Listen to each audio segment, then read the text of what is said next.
Gino Corsi is the ultimate choice for all of your real estate needs. With a wealth of experience and a deep understanding of local neighborhoods, Gino consistently goes above and beyond to find the perfect home or investment property for his clients. When you choose Gino Corsi as your realtor, you're choosing a trusted partner who will guide you every step of the way to your real estate goals. Are you ready to love where you live? Hey everyone, it's Gino Corsi with Triple Diamond Real Estate, and I'm so excited to officially announce that I am now a proud sponsor of Missouri State Ice Hockey. When you work with me, you're not only getting a reliable realtor, but also contributing to the growth of our community through local sports. So give me a call if you're ready to team up and find your dream home while cheering on our Missouri State Ice Bears. Thank you. So why Springfield? I get asked that a lot, and I choose to live here because Springfield is a place that I can enjoy the life I want. I love the outdoors.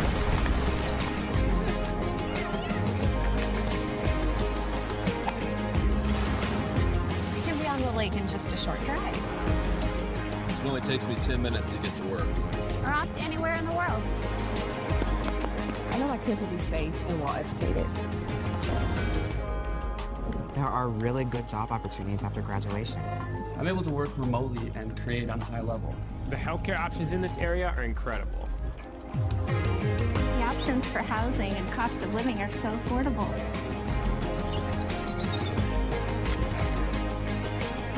We have room to create. I love to experience the excitement of sports.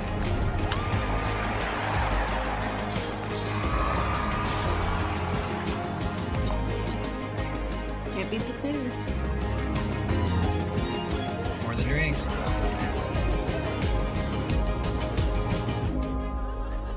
Why Springfield?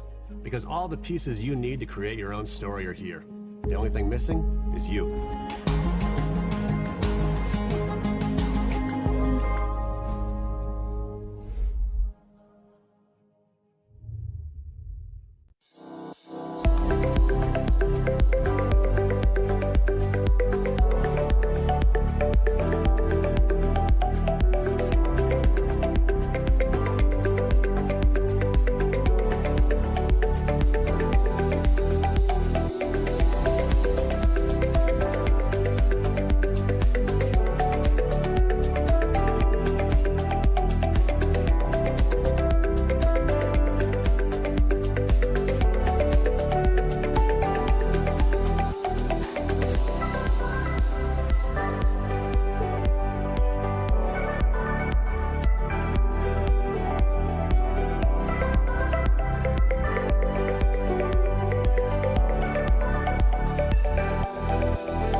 Pride. It is very common for one to associate the word pride with the lions of the Serengeti. But if you make your way to the Ozarks in North America and follow a migration trail that runs straight to Bear Boulevard, you'll find another unique and perhaps superior specimen, also associated with the term pride, the Missouri State Bear. While this bear sports truly unique plumage in the fall, it's the signature maroon and white coat that differentiates this bear from other lesser species. The Missouri State Bears are excellent nocturnal foragers, able to easily sniff out a mate, a nest, or the best cashew chicken around. While they can be recognized for their impromptu exuberance, what the Missouri State Bears are truly known for is their pride. It starts with an incredible work ethic, a never-give-up attitude, and their ability to rally around for the greater good. These bears take pride in their habitat, their fellow bears, their community, and their future.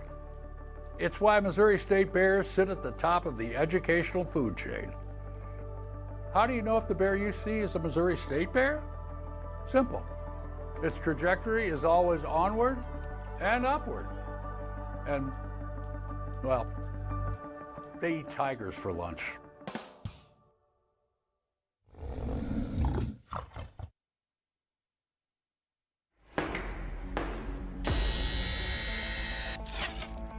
Ball 60! Ball 60 right here, right now! This is more than a game. This is one team united by one goal. 1, 2, 3, Bears! We are your Missouri State Ice Bears.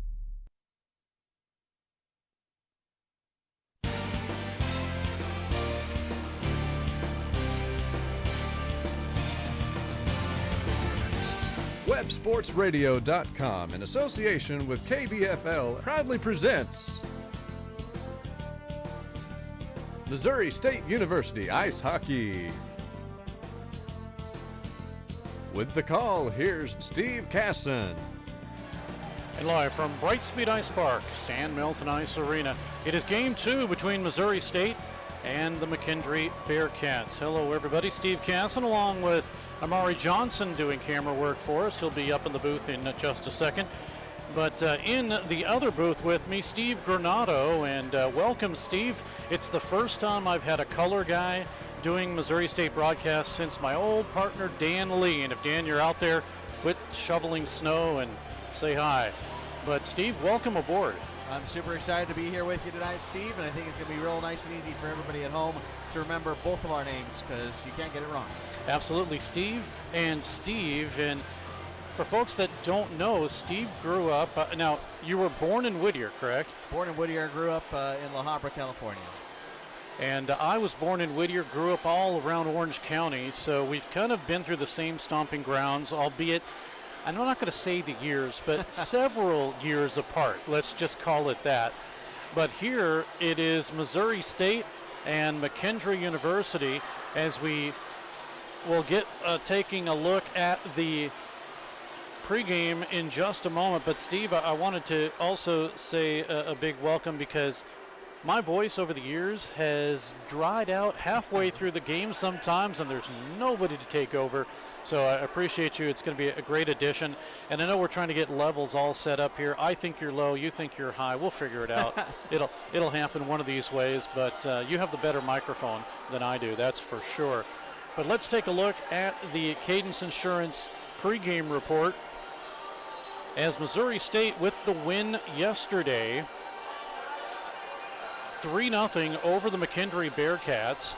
No scoring in the first period, and for Missouri State, it was Brennan Anderson gets his third, Tommy Raymer with the assist, and for Brennan Anderson, second straight goal, if you want to go back from the overtime goal that he scored last weekend against Maryville. Then it was Will Baginski getting a goal at 5:19, Derek Cagle with the assist, and then Tommy Dapron picks up a goal in the third period at 2:32, and for Tommy Dapron, that was just his third goal. He had his second goal back against Colorado on January 20th of 2024, so he's happy to put one in the net. Derek Cagle, of course, with the assist. McKendree 3-0. That was actually on a night, Steve, that both teams had shutouts. Missouri State's Division III team had a shutout in their game against Kansas. And, of course, Missouri State 3-0 to start the home portion of their season for this year. Take a look at some of the scorers for Missouri State, and that includes Tommy Raymer. In 3 games, 3 goals, 3 assists, averaging about 2 points per game. Had an assist last night on Anderson's goal and now has a 3-game point scoring streak. Second for the Ice Bears. That is Brett Anderson, had the overtime winner versus Maryville on September 14th. Has a 3-game point scoring streak, and as I mentioned, a 2-game goal scoring streak. And he is second, averaging about 1.33 points per game. Will Baginski. First goal scored yesterday since Colorado State on January 27th. 2-game point scoring streak, and he also had an assist against Maryville on September 14th. 2 points, and he's averaging just over a half a point a game for the forward Will Baginski from Wildwood, Missouri. And we mentioned Jack Dapron. 2-game point scoring streak. First goal since January 20th against Colorado. A transfer from University of Mary, 4th for the Ice Bears this season. And Mason Kaspick.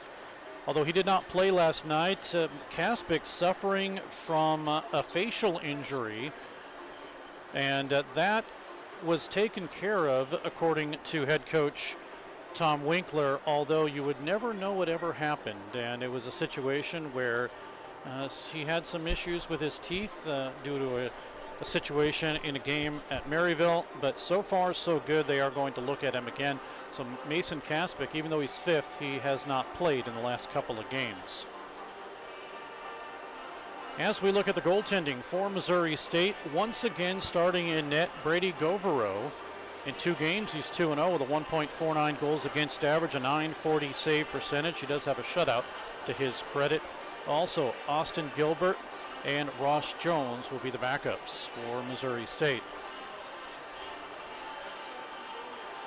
We look at the top 5 for the McKendree Bearcats, which did not change from yesterday. Of course, the 3-0 shutout, no points there. Jack Harris, 4th. Jack Harris with 4 goals and 1 assist. Reichel Davis, a goal and 3 assists with 4 points. Blake Martin with 3. Matthias Alexandrov with 2, and Brady Nance with 2 points, a goal and an assist for him. 5 other players have points after 4 games this season. Looking at the McKendree Bearcats goaltending, tonight starting will be Grayson Skirpan, and he is 1-0 with a 1.45 goals against average, a .956 save percentage. Dylan Dallaire was going to go tonight, but according to head coach Brett DeNapp, he has kind of a knee issue. It flared up a little bit, so he is not in tonight. Chad Purdy will be the backup, along with Ethan Corlew. Both of them will be on the bench tonight. And if Chad Purdy sounds familiar, he played for the former Springfield Express back in 17-18. Had a 4.25 goals against average and an .869 save percentage. He's also from Springfield, and he has played for a number of teams locally growing up. As we take a look at the matchup for tonight, Ice Bears, of course, 2-1 on the season. Bearcats 1-3. Missouri State leads in all categories: goals for, goals against, goal differential. The power play favors Missouri State at 35.7%. And the penalty kill, same for the Ice Bears, 87.5. They've only allowed 1 power play goal of 8 chances against. So the Ice Bears, matchup-wise, look like this game will be in their favor, but we still will wait and see. As we round out the Cadence Insurance pregame report, send it back into the booth here now with Steve Granato. And Steve, you got a chance to see yesterday's game in between your duties with the Springfield Cardinals, so you got a chance to see what was going on yesterday. And your thought with Missouri State, I know it was kind of a slow start. Nobody really found themselves until the second period, which was Missouri State. But the Ice Bears, if they're going to capitalize on chances, how do they need to do it? Clearly last night things were, yes, numerically not going your way in the first period, but when you look at the overall state of play for Missouri State, clearly controlling the puck a lot getting clean entries into the zone was huge, and they had some early chances in that first period. Nick Summers had a really good chance, a wide open chance that he just sent across the crease. So there were chances in that first period that ultimately did not come to fruition. But I think you kind of keep on the gas pedal here tonight. Clearly last night you got some solid goaltending from Govero, and you anticipate that again here tonight. He's been good to start this season in his first 2 games of the young year, and you just got to keep, again, staying on that gas pedal. You continue to control the puck like you did last night. Continue to deny entries at the blue line. There really weren't a ton of scoring opportunities last night for McKendree, so nothing changes there. You keep with the game plan and just keep skating and keep shooting. For Missouri State, the key is starting off quickly, and they did yesterday. Again, we talked about the fact that no scoring in the first period, but Missouri State was able to start off quickly, and whenever they do that, that is a big positive for the Ice Bears, especially at home. Last season, the second period was really a killer for Missouri State, and the Ice Bears hoping to turn that around. And if you look at Missouri State this season, the Ice Bears have fared well. They are 1-0 after 2 periods when they're leading. They're 1-1 after 2 periods when they're trailing. And when they lead after 1 period, they're 1-1. Again, it's a short season thus far. These numbers will change, and that will determine what happens with Missouri State. But that has always been the key, and I'm sure with any team that's been the key, is to start off as quickly as you can. And we'll see what happens tonight. Had a chance to talk with head coach Tom Winkler and a couple of players that are out, including Mason Kaspick, as we mentioned, and one player who we haven't mentioned briefly or recently is Hunter Bolger, their leading scorer last year. Hunter may be able to get back onto the ice next week. He's been out because of an injury he suffered in Nationals and has not seen the ice since, and maybe has not been on the ice since. But the comment from head coach Tom Winkler was, hey, we beat McKendree with 2 of our best players out of the lineup. Let's see what happens when they get both of those players back. Yeah, and it's huge when you're on the road, no less, and you have that trailing entering the third period as well, and making that comeback, obviously getting the equalizer late in the third period, and then getting the winner late in the overtime period. I mean, those are the types of things, especially early on in the season, that are going to set you up for success. Start to buy into the program. You got some new blood in this system here this season, so and a new coach as well. So there's a lot of factors up in the air right now for this Missouri State squad. And of course, after a win last night in which you pick up your first shutout of the year against McKendree, and McKendree has been shut out in 2 of their first 4 games, and the goal differential isn't in their favor. They've struggled to score this year in the early going. So there are a lot of good things already trending here for Missouri State, including, in the first 3 games of this season, they've scored 11 times. Last year at this point, that was 12. That team, of course, last year won 20 games. So a lot of good things trending in the right direction, and you're getting some help from your goaltending as well, like we mentioned in Brady Govero. Take a look at some of the scratches for both teams. For the Ice Bears, Nick Summers not in the lineup tonight. Thomas Levine, we mentioned Mason Kaspick, Hunter Bolger, and Max Greco also not in the lineup tonight for Missouri State. For McKendree, Kevin Euler not in the lineup, and players that are already out because of injuries, Jonathan Davenport and Alon Levithon, along with Trevor Voyoda. They are not in the lineup, and Dylan Dulaire not in the lineup, the goaltender for the McKendree Bearcats tonight. Again, backing up Grayson Skirpan will be Chad Purdy and Ethan Corlew. The officials have made their way out onto the ice. The referees for tonight's game, Mark Marzola, James Holmes, and the linesmen, Nick Haney and Corey Rickerman. They're getting things set. Ice Bears will find their way out of the ice soon, and we'll get this game number 2 underway. And Steve, you know as well as I know, it's hard to shift gears sometimes when you're calling one game and doing a different thing. And for folks that are just tuning in, Steve, of course, does some of the play-by-play with the Springfield Cardinals, and unfortunately they lost yesterday. Yeah, it was a tough one last night here in this 4-1-7 last night. The Cards fell 6-5 to the Arkansas Travelers.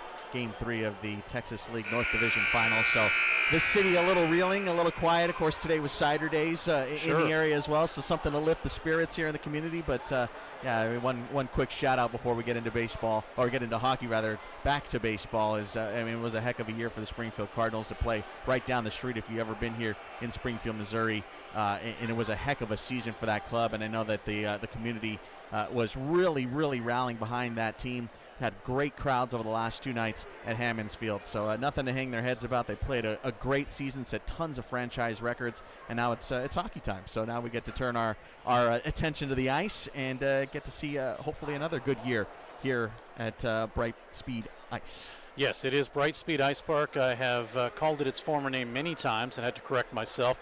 Old habits die hard. Oh, yeah. Getting back to the Springfield Cardinals for just a quick second. If fans ever have gone to the game, they've seen the 2012 adorned up on the right field training area. That is the championship, the one that the Springfield Cardinals have won.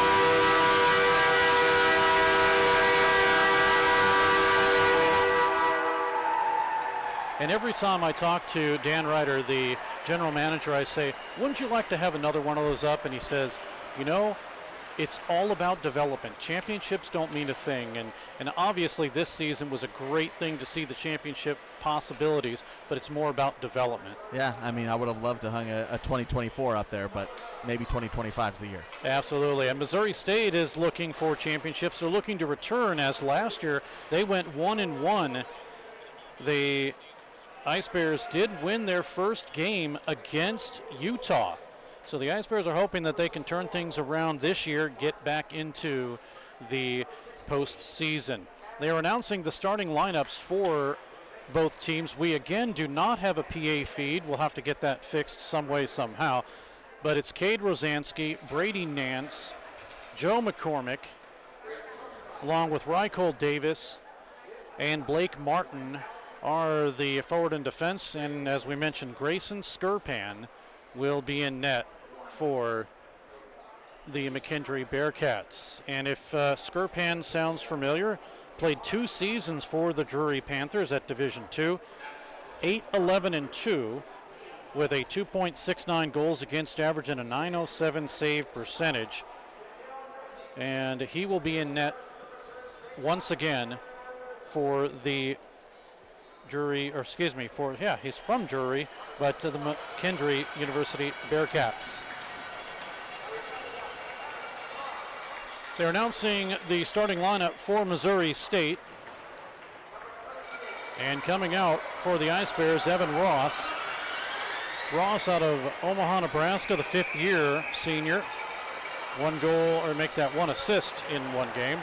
Duke Bacardi making his way out, and Duke Bacardi has been the skater the team has needed out of Fenton, Missouri. 1 goal for him this season. Sam Frederick, along with Jared Bratton, the senior out of Arnold, Missouri, and starting goaltender Brady Goverow. Goverow 2-0 with a 1.49 goals against average and a .949 save percentage. It's time for the national anthem. Again, we don't have a public announcer feed, so we'll take a quick break. We'll be back, and the start of period number 1 coming up.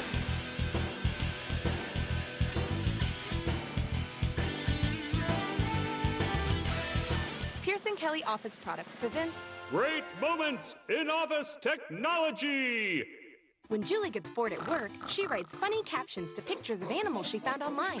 Then she realized she could send all of her pictures in one gigantic message to her coworkers. At that moment, Julie created Junk Email. Now, employees can enjoy their days watching auto-tuned sneezing pandas. There are plenty of ways to waste your company's money. Your copier shouldn't be one of them. Pearson Kelly Office Products. Business made simple.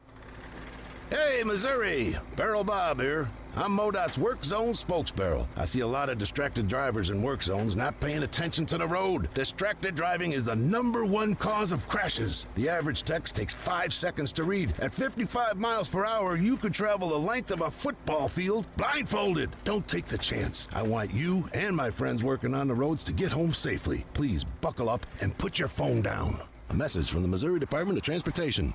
Tri-Lakes Marine has upped its game. Not only is Tri-Lakes Marine the largest Yamaha outboard dealer in the state, with G3 aluminum fishing boats and a full lineup of Suncatcher pontoon boats, Tri-Lakes is now the area's newest and largest Bennington dealer. Bennington pontoons are the pinnacle of luxury pontoon boats, and Tri-Lakes Marine has several models in stock. If you're ready to up your game on the lake, stop by Tri-Lakes Marine today on your way to Table Rock, just 15 minutes south of Nixa on Highway 160, your full-service boat and motor dealer. Back at Brightspeed Ice Park, Stan Melton Ice Arena. Steve Casson, Steve Granato, Scott Lutzke keeping us on the air, and Amari Johnson doing us some great camera work. Amari? Yes, Steve. Ice cream time tonight? I hope so. Andy's. Are you still sticking with your choice from yesterday, birthday cake? I'm going to switch it to cookie dough. Cookie dough. I like cookie dough. And it's a one topping, too. Exactly, Steve. All right, there you go. Fresh 20 minutes is on the clock. Missouri State skating from the left to the right and from the right to the left. It will be the McKendree Bearcats. No scoring in the first period yesterday. We'll see what happens today between these two teams, as the Ice Bears hope to start off quick. It'll be Duke McCarty in to take the draw. He'll try to win it from Joe McCormick, and the puck goes back down to the McKendree into the ice. Over to the near side. Evan Ross there to put pressure on, and it's Will Baginski. Got a goal in yesterday's game. Baginski off the boards. Ross will try to grab, taken away though by Cade Rosansky out of Adrian, Michigan. And we get an offside. First whistle here. Just 23 seconds in. Offside will bring it back out. Well, I said fast start, Steve, but slow right now. 23 seconds in, first whistle. Steve, you saw Grayson Skirpan a lot, as you mentioned, played at Drury, and also saw him last night in the third period, stopped 11-12. What did you see out of him yesterday? Well, yesterday he did play the third period, and I felt like in the third period he was able to see angles well. He was able to play fairly well.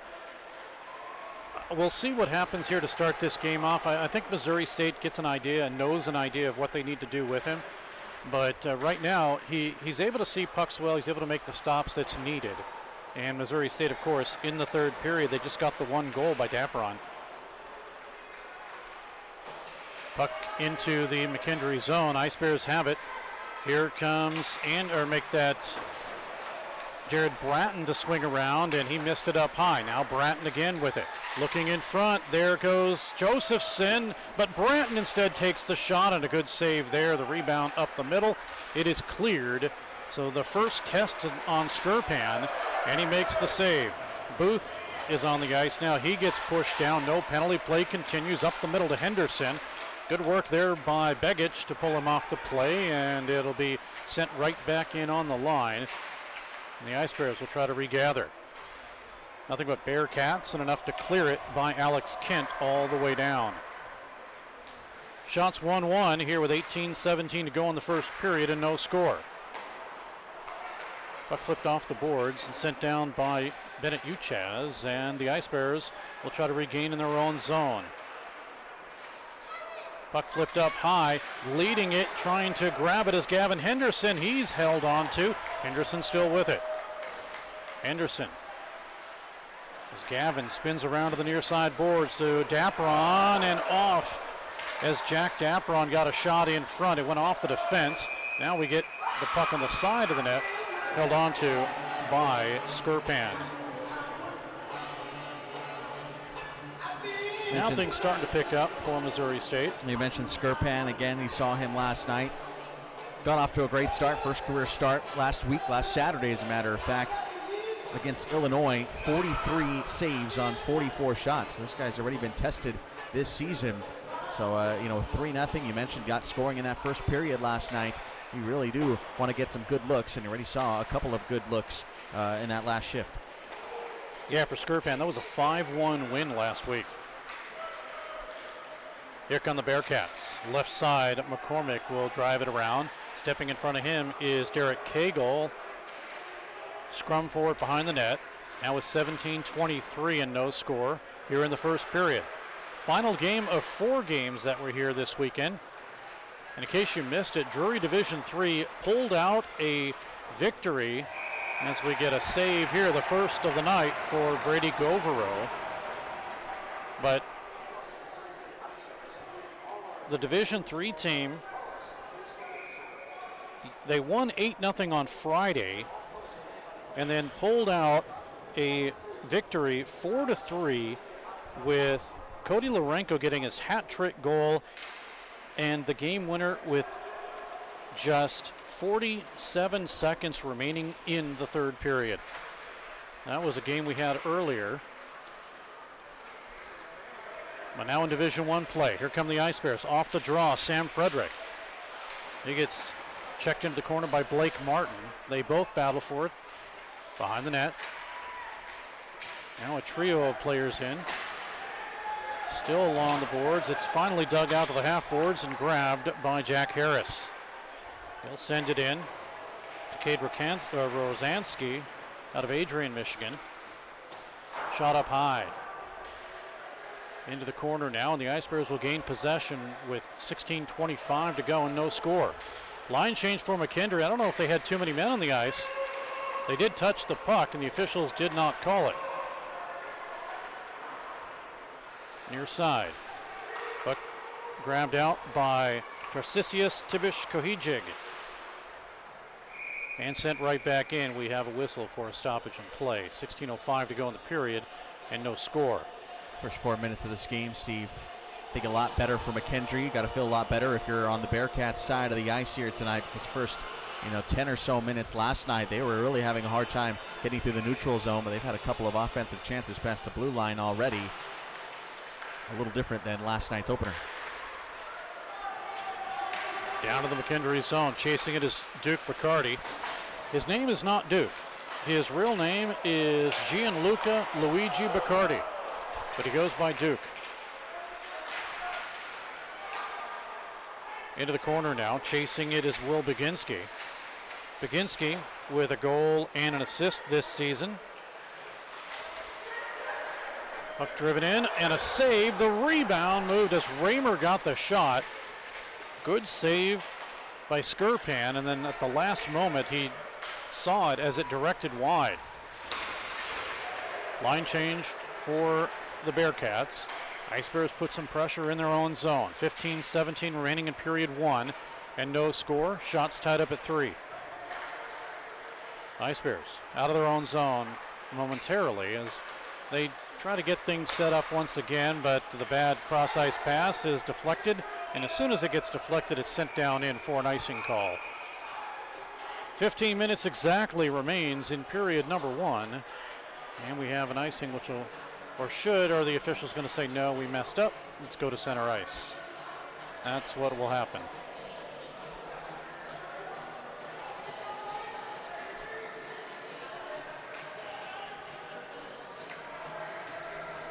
In to take the draw for Missouri State is Jared Bratton against McCormick once again.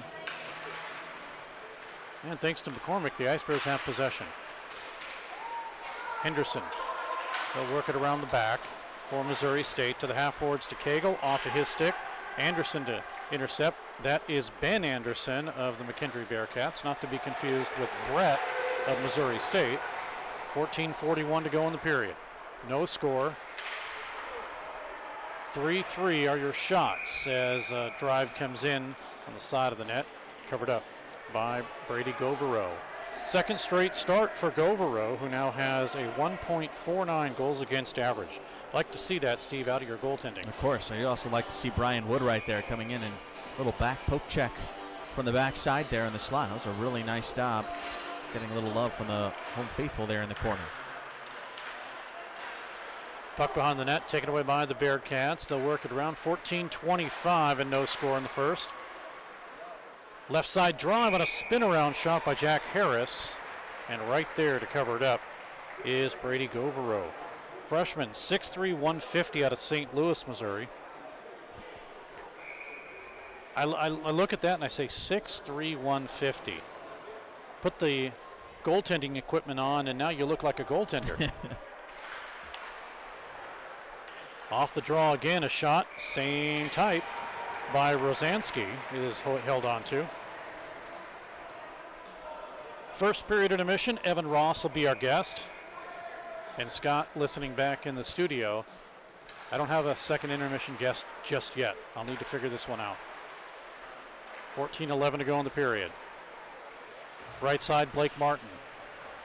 Martin gets pulled off the play. Cross ice pass comes right through, and it's off the stick of a Bearcat into the corner. I want to verify that number. It's who I thought it was. Puck is taken away and cleared out to center. Here come the Ice Bears across the line. Looks like it was Jack Harris. I thought I saw a 50 out there, and that's Trevor Voida. He is scratched tonight. Puck in. Oh, right off of the glove of Skirpan, and it went behind him, but nobody there to poke it home. And so the Ice Bears and Bearcats still even at 0. Here's Alexandrov with a drive in, stopped by Govero. Ice Bears will fling it over to the right side. Kept in, driven by Rosansky, and a drive is held on to.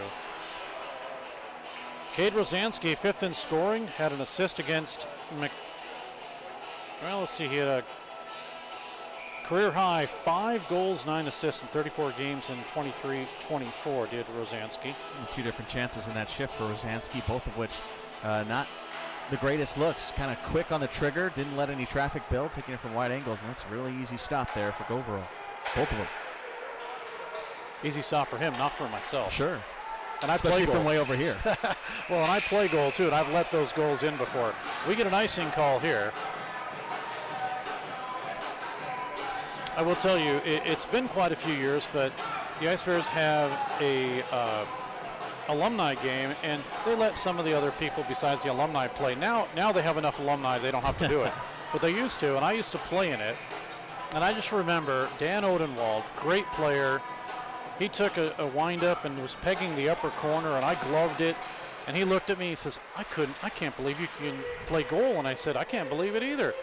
But I'll tell you what, after a couple of years playing against these guys, I retired. Yeah, just humble you real quick. Absolutely they will. And, you know, when there's a 20-year age difference between the two. 12:47 to go in the period, no score. Shot 6-4, they favor the McKendree Bearcats. Here in the first period. Do we mimic what happened in yesterday's game? No scoring until the second period yesterday, where Anderson got the first goal early in the second. We'll see what happens here.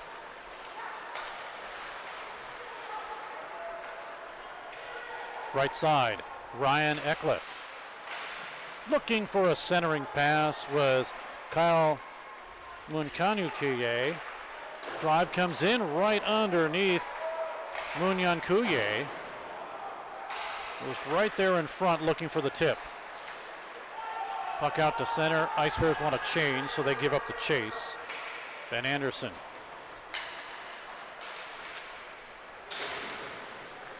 Back in the Missouri State zone. Flipped into the corner, off the boards. And now Joey Bacardi on the ice. So both Bacardis on the ice right now. It's Joey and Duke. Joey was sick yesterday, according to his mom, Missy, who is a great supporter of our broadcasts. 11:23 to go. No score here in the first. Puck flipped out to center and back down into the McKendree zone.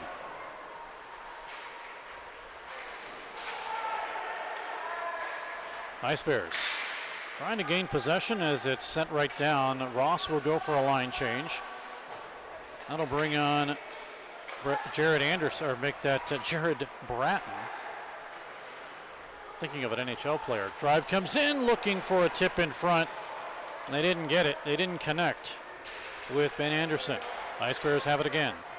They have a 3-on-2 into the zone. Here's a drive by Booth, who follows it up. And a good save there by Skirpan. That was a really good one-time chance. Joe McCorrick looking across and just couldn't connect there. That was the first real chance inside the hash marks there for the McKendree Bearcats here in this first period. Yes, they lead in shots 7-5, but for the most part, the Bears have been pushing them out beyond the hash marks, outside towards the walls and up against the blue line. So they've done a good job despite getting outshot defensively. filling the middle lanes, not allowing them to get inside to try and get a good look at Govro. Booth spins out of the left circle. He's hounded, and we get a stoppage here. Well, like we were mentioning, McKendree is doing a much better job puck possession time here in this first period than they were last night. So you got to give them credit for making the adjustment one day to the next. Of course, yesterday a 3-0 victory for Missouri State. 2 goals in the second, Anderson and Baginski, and then Dapron in the third, all even strength goals. Nobody scored with the man advantage yesterday. Just a total of 7 penalties in yesterday's game. I don't want to jinx anything, but as usually that happens as we get the puck deflected up and into the netting. 10:14 remaining in the period, no score. There's Tabish Kojijig again from the corner, right there at the right point. So a lot of long-range shots with not a lot of traffic for the Bearcats. Draw one and it comes out. Here's Begich. Off the boards and flipped down for Missouri State's Frederick. Took his fair share of penalties in yesterday's game. Puck out to center across the Brightspeed Ice Park logo. This rink, if you want to count the fact that it started out as Jordan Valley Ice Park, became Mediacom Ice Park, back to Jordan Valley, and now it is Brightspeed Ice Park. But it is the Stan Melton ice rink, that's for sure. Puck gets flipped up and out of play. Stan Melton, you wonder who he is. If it wasn't for Stan, there would be no hockey here. There would be no ice rink here. There would be no Missouri State hockey. Stan was a big proponent of all of that and helped bring that here to Springfield. And on October 1st, he will be inducted into the Missouri Sports Hall of Fame. That's a little over a week away now. I'll be going to that event. And that's a great event to honor Stan, who is actually in the booth right next to us. We'll talk more about that in a second, but here come the Ice Bears. Lassiter's pass goes behind and picked up by Matt McGowan. Missed 10 games last season early on. Here's a drive that goes right through after it hit a skate, and Jack Dapron couldn't poke it home.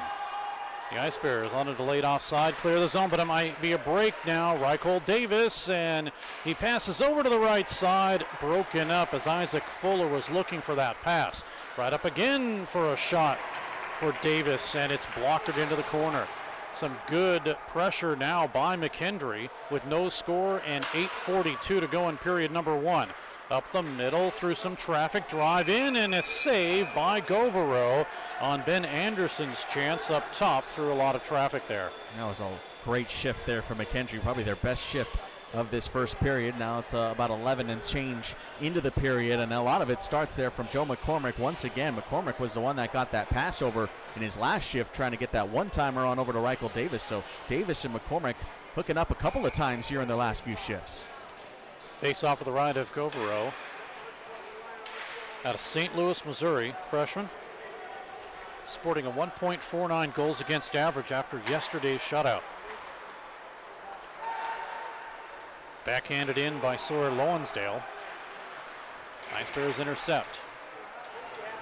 8:20 to go in the period, no score. Scrum at the half boards, near side. They still scrum for it. In there for Missouri State, it's Josephson. We're going to get a penalty. It's a delayed call against Missouri State. And there may be more possibly. It's the first time tonight we've seen any sort of elongated play rather up against the boards. Looks like just one penalty, and it goes against Missouri State. Derek Cagle had pulled away from the bunch and was throwing some checks back and forth.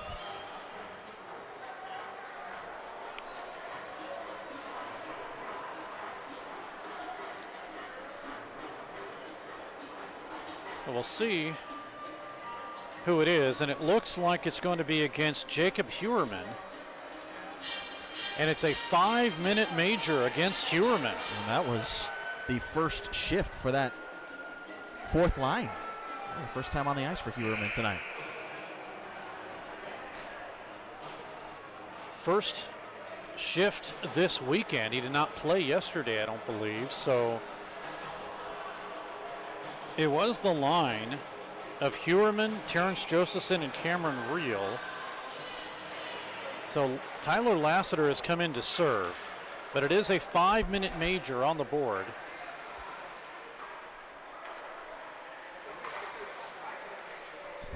So all I hear is a game misconduct. The PA system is not correctly set. So that's why Lassiter came in. So it is a game misconduct. Do not know what the penalty is. So already 15 minutes in penalties on 2 penalties for Missouri State. And now a 5-minute major for McKendree. And the Ice Bears will not, barring any further penalties, be able to get back at full strength. 4:10 remaining in the power play. Once they update it, and I think they have. Yeah, they gave Hewerman a spearing call. So spearing with a game misconduct. And Lassiter will serve it. So there you go. So they're without Hewerman for the remainder of this contest and potentially their next game. Up top, drive blocked as Joe McCormick got the shot off. 3:40 remaining in the power play. Ice Bears looking to change at least one, and they do get one out. I think nothing changes here for the Missouri State defense. Like I said earlier, they've been really pushing McKendree out to the boundaries, towards the point and outside of the faceoff dots. Keep trying to push that and plug up the middle. Blake Martin across the line into the zone. He'll work it down offside, apparently. 3:18 to go in the period. I take that back. 3:18 to go in the penalty. The power play, that is. 6:25 remaining in the period. Again, power play opportunity number 1. As you see, Lassiter, he's just serving the penalty. That doesn't count against him.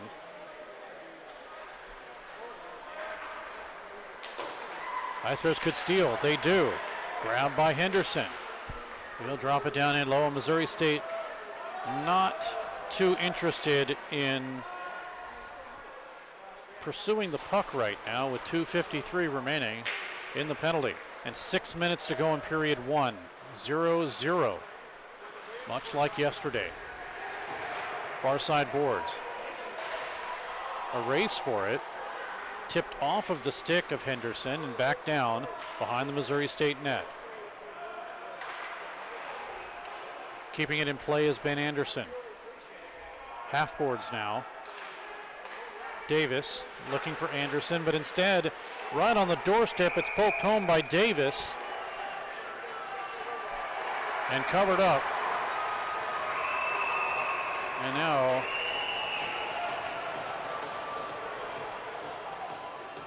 nothing doing here as the officials look at everything and say we'll continue to play on, but some good pressure there. Davis right on the doorstep, but Govero holding his own. Reichel Davis got kind of tied up with Nick Summers prior to that play, and that's why he got tossed down after the whistle there.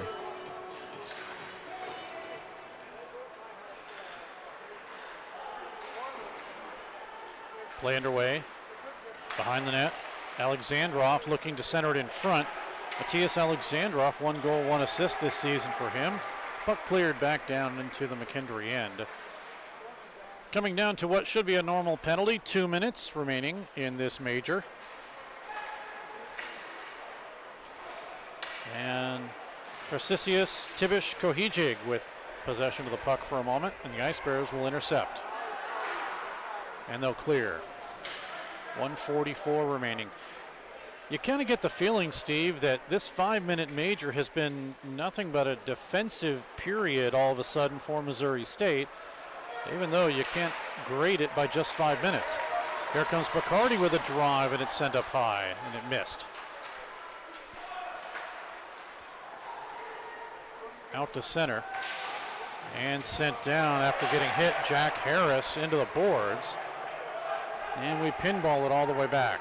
Line change for Missouri State. They get 5, make that 4 out. McKendree gets 3. And the Bearcats with possession to Rosansky, left side. He'll drive it in with 58 seconds remaining in the power play. 4:05 to go. Puck comes right out in front, and just missing was Alexandrov. Ice Bears steal coming out as the goaltender, and where did it go? As Skirpan came out on a backhander, and it got deflected back behind the net. Grabbed by Martin now. 36 seconds remains and no score of this first period. 3:40 to go in the period. So 26 in the penalty now. Puck sent down for no icing, but 19 seconds remaining.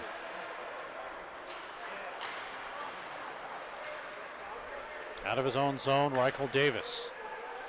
Davis had a good shot moments ago, looking for a centering pass, instead off the boards to Rosansky. He shoots, blockered into the corner, may have gone wide. 5-minute major is killed off by Missouri State, and the fans react to this. We are going to get, Steve, I thought I heard a whistle. I think that was someone in the stands. I think so. Play continues. Davis across the line. Davis, he tries to break through the defense of the Ice Bears. He's double teamed and broken up nicely by Cagle.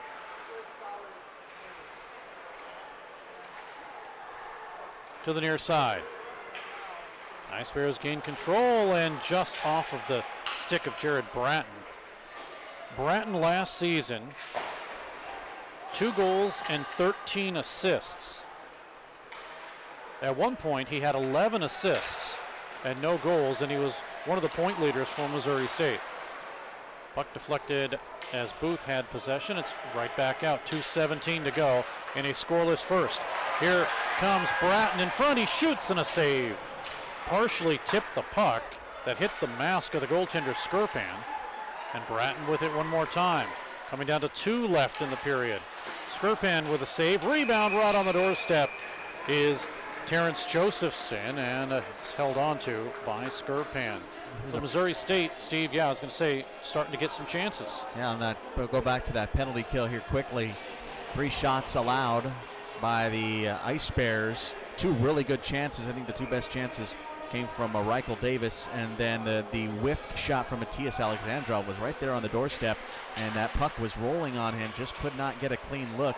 Pretty solid penalty kill for the Ice Bears, and see, like you said, the crowd gave them a little love, try to turn it into some offensive chances here. Good takeaway there by Begic, as Dapron was looking to lead himself through with 1:39 to go in period 1 and no score. Coming up at the first period intermission, Evan Ross will be our guest. Alexandrov with a drive in. Couple of players, now 3 changed for McKendree on the back end on this rush. Shots 12-9 in favor of the Bearcats. Looking for a pass out in front, trying to wrap it around was Alex Kent. Take that back, 92 was Alexandrov, not Kent, 91. Coming down to a minute left in this period. I think we're having more problems with the PA. Did not hear it at all earlier. Oh, a broken slashed at stick by Harris. Now a drive comes in. Bacardi is right there, and it's cleared by Skirpan. And what were we going to have here? We got a whistle and a stoppage in play.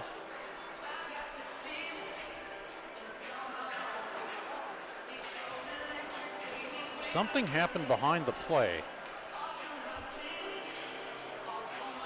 And Tommy Raymer was back at neutral ice and was exchanging some how-do-you-dos with our Zebras.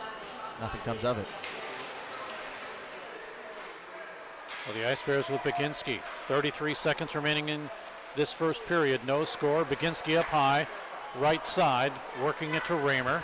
Raymer centering pass that's chipped at and cleared off the stick of Lowensdale and all the way down. 25 seconds remains. Puck tipped ahead. Good work there to intercept by Blake Martin. 15 seconds remains in period 1. Now with 8. Still no score. Wasting time is Rosansky. An Ice Bear gets pushed right in front of the bench of McKendree. That was Ross, and that's the guy we're going to talk to in the first period intermission. But after one period of play, much like yesterday, no score. Shots on goal, Grayson Skirpan faces 9 shots. Brady Govero faces 13. Just 2 penalties. They resulted in 1 power play chance as Hewerman gets assessed a 5 in a game. That's 15 minutes for spearing. And that's all we have. Nothing else doing as far as any scoring note. But after one period of play, it is a 0-0 game heading into period number 1. Steve, your assessment of that period. Again, you take away the 5 minutes that Missouri State had to make sure that they could not allow anything being shorthanded for a 5-minute stretch, but at the same time, they had to change up a little bit of their philosophy, but they weathered it, they got through it. And your assessment of period 1? Yeah, I think the Bearcats probably feel pretty good heading into the locker room considering how they were unable to score last night. Yes, they didn't score in the opening 20, but I think they had a number of pretty darn good chances. They put up 13 shots in that first period. Kind of tilted a little bit there during that 5-minute major. I was pretty impressed with the McCormick and Davis line. They kind of seemed to be the catalyst of the offense here in that first period, and had that one-timer chance, had a puck roll off the stick of Alexandrov late in the power play, so there were a couple of chances there. I think I was a little more impressed with Grayson Skirpan, who seemed pretty calm on a couple of flurries in front of the net. He came out on 2 different occasions. He was pretty aggressive there to stop one, especially shorthanded, then a little more aggressive here right after the penalty expired. So I think he seems pretty calm and cool in between those pipes. He should, being a former Drury kid.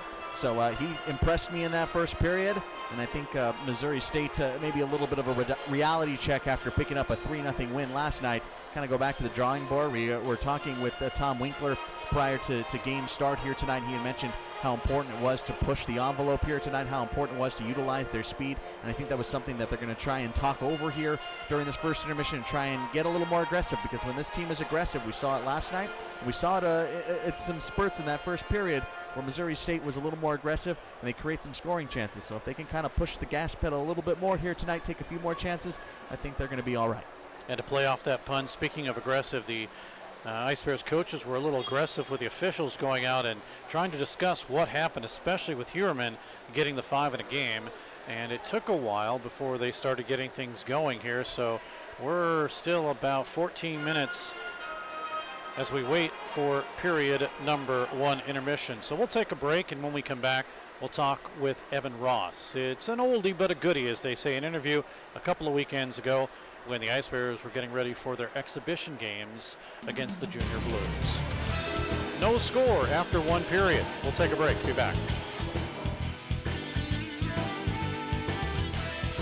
Tri-Lakes Marine has upped its game. Not only is Tri-Lakes Marine the largest Yamaha outboard dealer in the state with G3 aluminum fishing boats and a full lineup of Suncatcher pontoon boats, Tri-Lakes is now the area's newest and largest Bennington dealer. Bennington pontoons are the pinnacle of luxury pontoon boats, and Tri-Lakes Marine has several models in stock. If you're ready to up your game on the lake, stop by Tri-Lakes Marine today on your way to Table Rock, just 15 minutes south of Nixa on Highway 160, your full-service boat and motor dealer.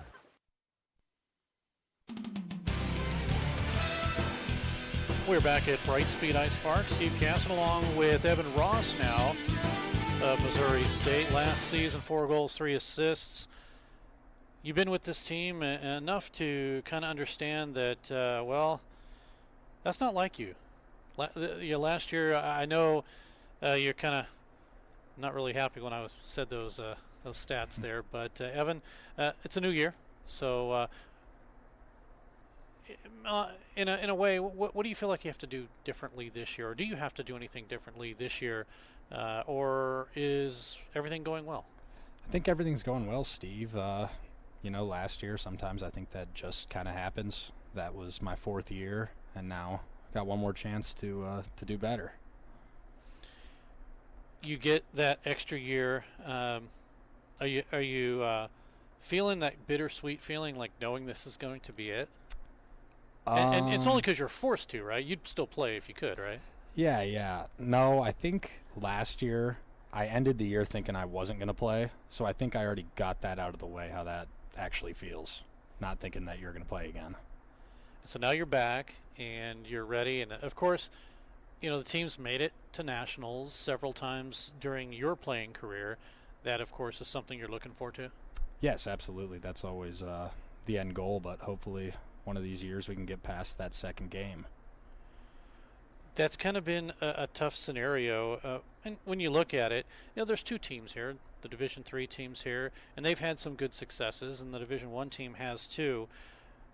When you tell people or people find out you play for Missouri State hockey, it's got to be a positive experience, right? Yeah, always. I think people always are very, what's the word I'm looking for? Very curious about hockey here. And a lot of people actually have never even been to games that come out and always have a very positive experience to say.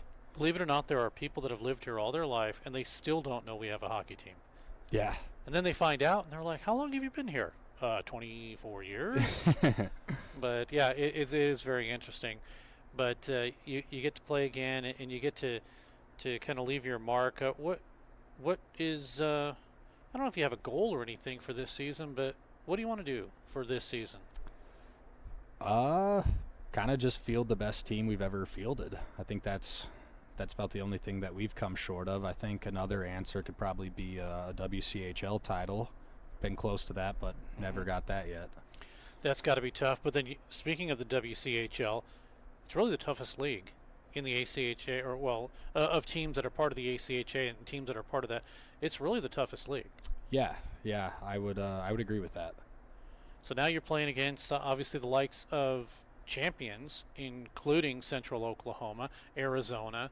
So now it's a little bit, but it's a little bit different too, because you're going to add additional teams this season that have not been added before.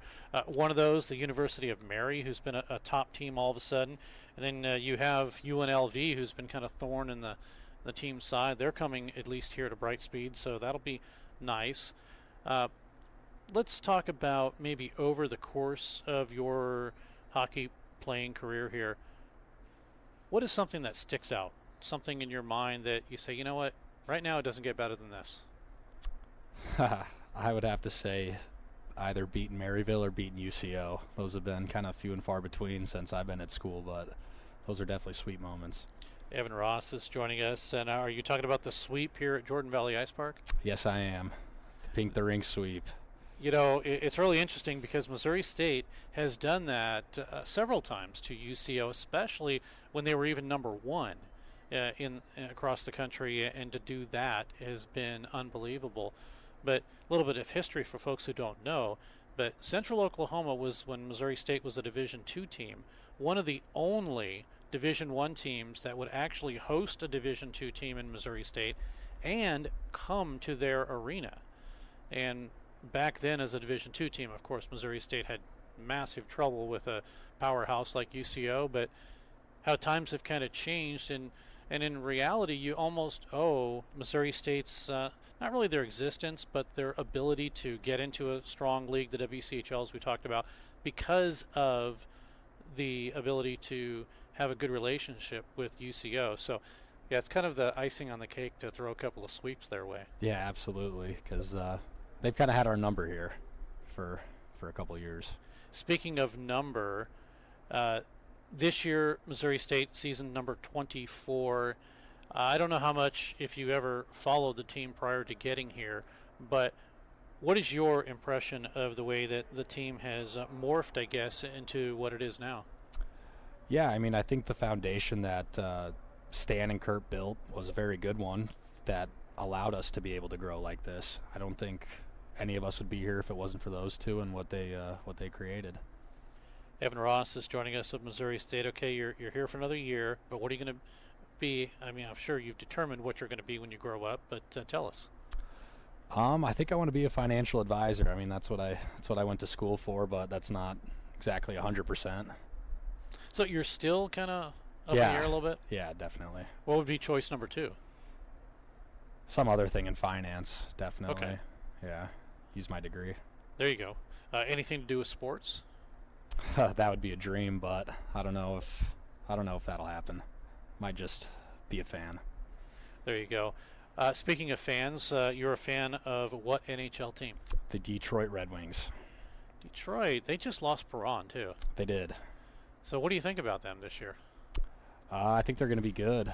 Steve Y always making the moves at GM, and I think they're only getting better. Kind of tough years through their last rebuild. It's really tough because in that division, there are so many teams that can make the playoffs and only enough spots. And if you add Detroit in there, you have to hope that somebody else kind of falls down. But is it like Pittsburgh where you kind of got to win that last game, and if you don't, you're out? Yeah, absolutely. That's exactly how their season ended last year. Came down to 2 points, 1 point. Yep. That kept them out of the playoffs. So, Evan Ross is our guest of Missouri State. Then who is your favorite NHL player? Favorite NHL player right now, I'm probably gonna have to go with the Red Wings again. Dylan Larkin. Now, he's not someone you modeled yourself after? Like, is he Oh, a no. player that who's the player that you kind of look at and say, okay, I like the way he plays, I'm going to mimic that? I don't know if I'm good enough to do some of the top guys. Come on, you've had some points on this team. You're good. I would say probably Ryan O'Reilly would be a good answer Okay. for that. Good all-around player. But he's an all-around kind of rough and tumble center that throws some points on the board when he needs to, and Yeah. and he'll get himself into the corners if he needs to. Yeah, absolutely. Okay, that's good. Let's talk about the team. Who on this team? We'll start with last year. I don't know if you've had a chance. You've had just a couple of practices on the ice to kind of know this question, but last year, who was the most inspirational player? I'd have to say Bolger right away. I mean, he tore it up, and great guy. All the In more guys ways loved than him. one, He was a spark plug for the whole team. What are some of the best things that you remember from last season? Some of the best things I remember from last season.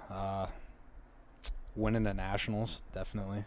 That the last time we went was Adrian, and I was on that team, and that was a really, really tough loss. So it was nice to be able to win one again. Absolutely, and if it's the one I'm thinking of, that's that 1-0 loss, right? No. Oh no, that was the Adrian game. Yeah, we don't want to talk about the score on Yeah. that one. But there was a time before that when the team played Adrian, and it was a 1-0 loss at that point. But yes, you're talking about 2 years later when it was a game and a score that we don't want 2 touchdowns. We don't want to talk about that score, do we? Yeah. Oh, that was bad. It's maybe more like a score you'd be seeing this Sunday in the NFL. Well, yes, very, very possibly true, as Evan Ross is joining us at Missouri State. Who's the best dressed of the team? I think I'm gonna have to go with Ross Jones on that one. He's got some pretty slick suits. Have you ever wanted to come in and just blow the guys away with some crazy thing? Not really. I'm not a big fancy dress clothes guy. I keep it pretty modest. Pretty simple? Yeah, black suit, navy suit, and that's about it. Do you have any kind of pregame rituals or anything you like to do?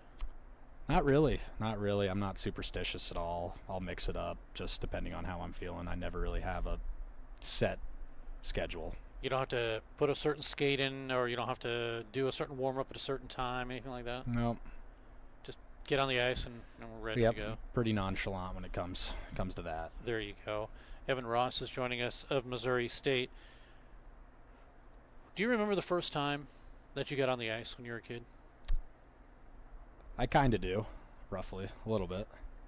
What I was remember the rink that it was at. It's at an outdoor rink, Lake Mahoney, in Nebraska. Well, that's got to be fun. Your first time on a rink was outdoors. Yeah. Do you remember anything about it? Falling down. Well, I was going to say, yeah. I hated it at first. Everybody would do that. Yeah. So has hockey always been your favorite sport? Yeah, I'd think so. Actually, I foreshadowed. I didn't want to say, has it always been your favorite sport? It may not be. I don't know. I think when I was in 5th or 6th grade, I also really enjoyed playing baseball. A lot of my friends played baseball, and I did really like baseball. Nebraska's a really big baseball state, but I did really enjoy baseball as a kid. One of the things Wayne Gretzky said was he believed in players playing other sports and not playing 24/7 all year round playing hockey, because eventually you're going to get burned out. Mm-hmm. And playing a different sport will kind of make you want to go back and play hockey. Yeah. Yeah, I would definitely agree with that. Those summers I wouldn't skate necessarily at all, maybe a couple times, and it was just all baseball, and I would always be pumped to get on the ice around August, September time. Evan Ross of Missouri State is joining us.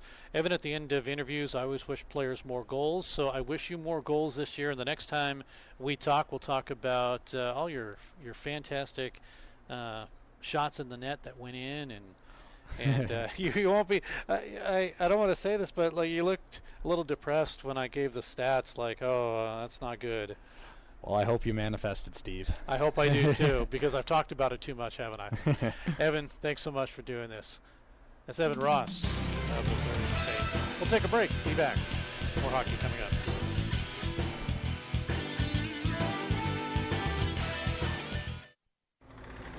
This is Barrel Bob, MoDOT's Work Zone spokesbarrel.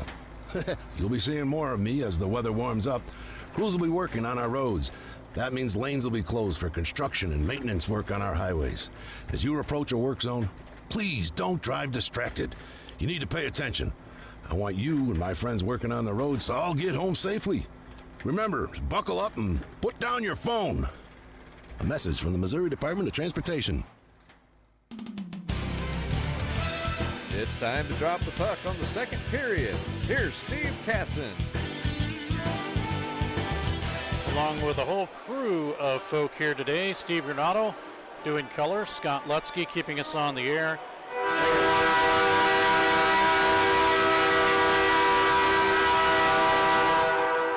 There's the horn just for Scott. And Amari Johnson also keeping us visually on the air with his great camera work. And quickly, Amari. Let's see here. You there, Amari? Hello, hello. There hey. we go. We got you here. You've got 2 periods for your cookie dough. Oh, yes. It's not looking too well right now, Steve. You never know. I'm going to predict one of our teammates, we're going to get a Hattie. There you go. We're going to get it. We'll see if that happens. Fresh 20 minutes is on the clock. We skate 5-on-5 in Steve's second period, so what has to happen in this period, you think, for Missouri State? Yeah, you're looking at the Bears again. We kind of sit it there at the end of the first period. They're best when they're fast, and that's what they need to do here. There were times where they kind of let off that gas pedal a little bit. There were a couple of edges that they maybe could have taken, maybe in the neutral zone. Got to control that a little bit better. Something that they did really well last night. They need to control that zone, and they're able to get some clean entries, not only in odd man rushes, but also as a team, getting 2, 3, 4 into the zone quickly to try and get that sustained offense and get some pressure on this Bearcats defense. Missouri State skates from the right to the left. McKendree from the left to the right, and the Ice Bears quickly out of the zone to Ross. It'll be around the official and down behind the net. Ross waiting for the puck. He has some help, though, as McCarty is there looking out in front. Also is Will Baginski. And Ross will keep it in play. Down to McCarty. I take that Baginski, actually. It's a B word. Baginski with it. Skates up high, that came out, and the Ice Bears will have to clear the zone. Well, another thing, Steve, that we didn't really see a whole bunch of in that first period was a lot of board play. There wasn't a whole bunch of it, really. The only big one was the one that got Huram in the box for 5 minutes. So there wasn't a whole bunch of board play, and we mentioned, too, how the defense of Missouri State was really pushing McKendree, especially before that penalty, out towards the walls, yet still didn't use the boards very often. So I'm curious to see if they try to play off the boards and play off of the corners to try and get into the slot. Face off in the Missouri State zone. Bratton comes in for Missouri State. Harris for the Bearcats, and Harris wins it, but the Ice Bears potentially control it. Cannot get it out of their zone. Once again, it's Harris. Taken away from him, cleared out to center. 18:50 to go in period number 2. It was right around this time yesterday in the period where Anderson got his 3rd of the season. What a huge boost he has been this season already. 4 points in his first 3 games. He has never gotten that many points in 3 games in his MSU career. A 2-game goal scoring streak right now for him. Puck is cleared back out. The Ice Bears clear the zone, and they'll send it into the corner now where Raymer will gather. Second effort try for Raymer. This one is for Harper. It bounces right out in front, and Alexandrov had a chance. He decided he was a little out of position, so why not send it in front? Maybe an Ice Bear will tip it in, and nothing happened there. I think Alexandrov's momentum was taking him in the wrong direction. He was back to the play. Remember, he had that golden opportunity at the end of the power play, which he whiffed right on the doorstep outside of the crease. Icing here, 17:56 to go in the period. Shot still 13-9. As we have a face-off to come back into the Missouri State end of the ice. Next set of home games for Missouri State, October 4th and 5th. That's against Colorado. No games next week for either teams. Everybody's off. There's Raymer with a backhand in. And it's sent over to the far side. Work down to Trey Armuspe. He'll try to poke it back out, and the Ice Bears will retreat in their own zone and set it up to Harper. Former Division III player. Puck makes its way all the way down to Baginski. He gets pushed off the play, and we come the other way. Well, we did for a moment left to right. Broken up at the red line. Now taken away by the Ice Bears. Move out in front, just missed by Matt McGowan. 17-18 remains. Puck cleared all the way down. Do we get an icing call here? No, we don't. Now McGowan. Still looking for his first point is the senior. No points last weekend. His last goal was against Colorado State on January 27th of 24 last season. 16:48 to go in the period. Ice Bears buzzing. Far side, Anderson trying to stick it around the defense work. As Anderson still with it, they score!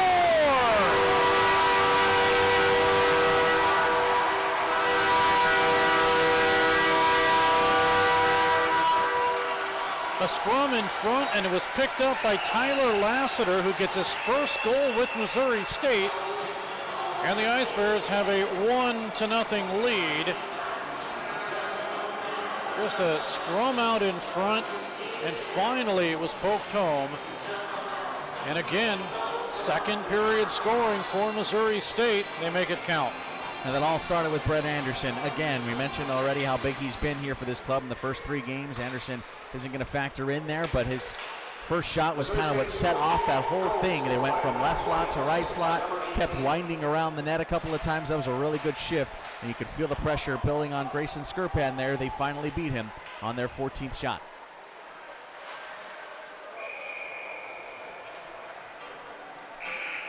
So the Ice Bears with a goal. Now what's going on here? We've got the officials asked to come over to the scorer's table. The assist to McGowan. And Tyler Lassiter with his first here in the second period. This one coming at 4:28.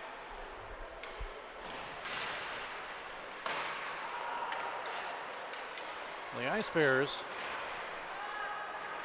once again take the lead here in the second period. Second straight game they've done that. Into the corner. Puck back out into the Missouri State zone where it'll be Cameron Reel. How about the Missouri State offense, by the way? In all 4 games played this season, they have struck first. That is a big boon for Missouri State. We talked about that. So the only assist goes to Lassiter, or excuse me, to McGowan on Lassiter's goal. And we get Henderson held up. That should be a penalty. The referee at the far side, Mark Marzola, called it. And the Bearcats will put a player in the box, I believe, or not. Yes, it is a hooking call. That's what I thought it was. So Isaac Fuller will go. Now a real chance here for Missouri State to try and, like we said, push the gas pedal a little bit more. You get the hooking call, and you get your first power play chance of the night, an opportunity to double lead. You know, I know he didn't mean to do this, but it reminded me of basketball, and remind me to get to that point in just a second as the Ice Bears have 1:55 left on the power play. Bacardi with a drive-in save, rebound loose, taken away and cleared. So in basketball, you know, when you get called for the foul, you either, you know, pull your jersey or raise your hand and say, yep, it was on me. So it doesn't happen in hockey much. But the interesting and the funny thing is that I just saw Fuller go into the box. He didn't mean to do it, but he pulled his jersey like, hey, that was me, all me. 1:24 to go in the period. The penalty, that is. 14:40 to go in the period. Puck is back to Govero, who will clear it into the corner. Oh, it's not cleared, though. Drive in and a save by Govero. Good save there on Jack Harris's drive. Now with 1:06 to go in the period, in the penalty, that is. Drive in, missing wide as right there the assistant captain for the Ice Bears, Tommy Raymer, just missed. That went up high. 53 seconds in a 1-0 game for Missouri State. Here is a right side drive, score!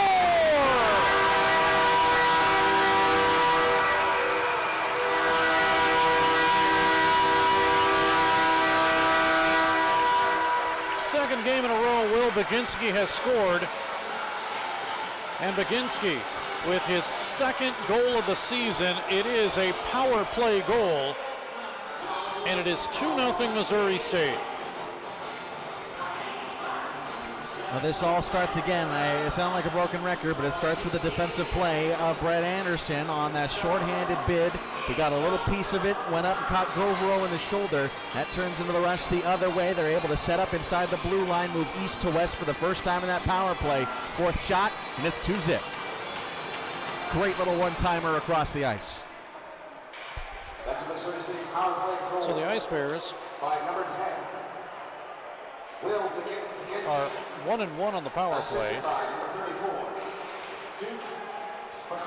Bacardi will get an assist. Duke does.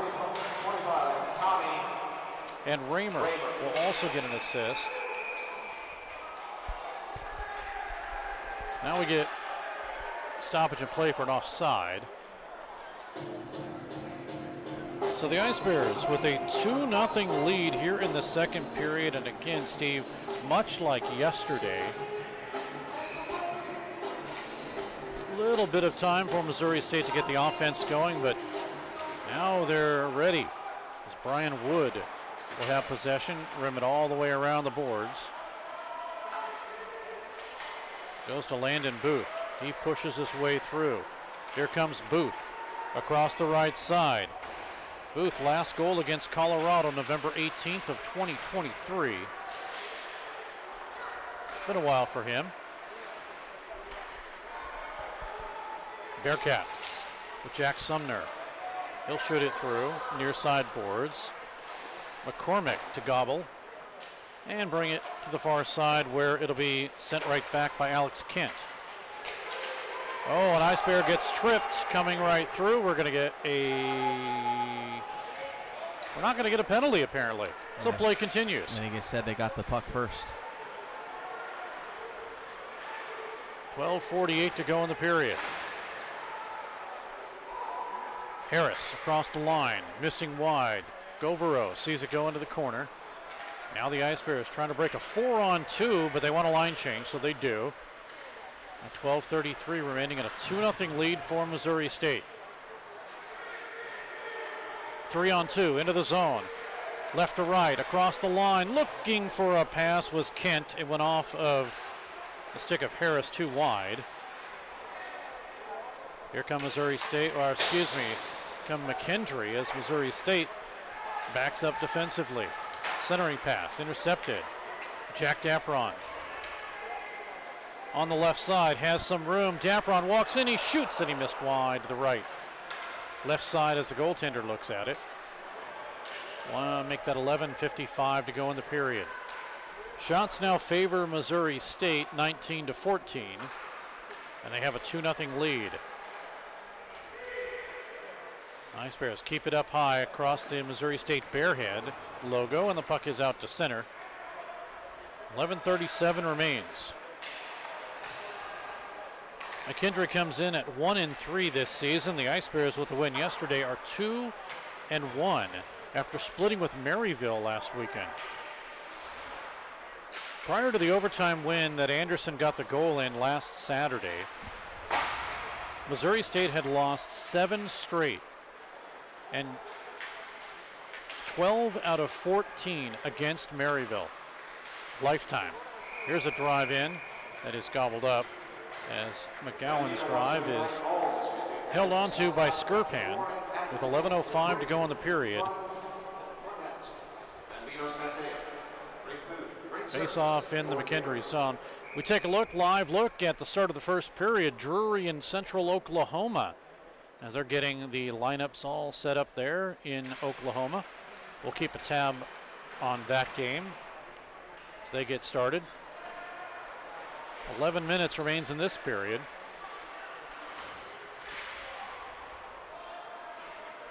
Coming up at the second period intermission, it will be an oldie but goodie as the puck gets flipped up and out of play. Many years ago at the Fox Valley Ice Arena, a very important NHLer came there, Bobby Hull, and I had the ability to interview Bobby Hull. So we'll replay that interview with him. And then after we take a break, we are going to have the man we talked about earlier, that if it wasn't for him, there would be no hockey here in Springfield. And Stan Melton, he'll join us live on the air. We'll talk about him coming up in the second period intermission. Action-packed. We hope you'll stay tuned for it. 10:30 remaining in the period. Govero steers the puck aside. 2-0 Ice Bears. And it's cleared out to center. Reel to chase. Intercepted by Sumner. Brady Sumner 1-1 this 1 goal, 1 assist this season for him. Or did I say Brady Nance? I didn't mean Brady Sumner. There is no Brady Sumner. It's Brady Nance. 9:54 to go in the period. McKendree with several number changes, as some of their jerseys, from what I hear from head coach Brett DeNapp, did not come in when they needed them. Ice Bears have it. It'll be Joe Bacardi. Across the line into the zone, his brother offside. That was Duke Bacardi. Far side boards, puck gets cleared out. Ice Bears will try to set things up again out of their own zone. Bacardi.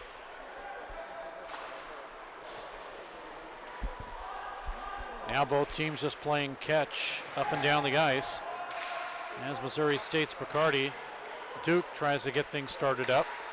Now Joey back to the right side as puck is broken up in front. 8:57 to go in the period.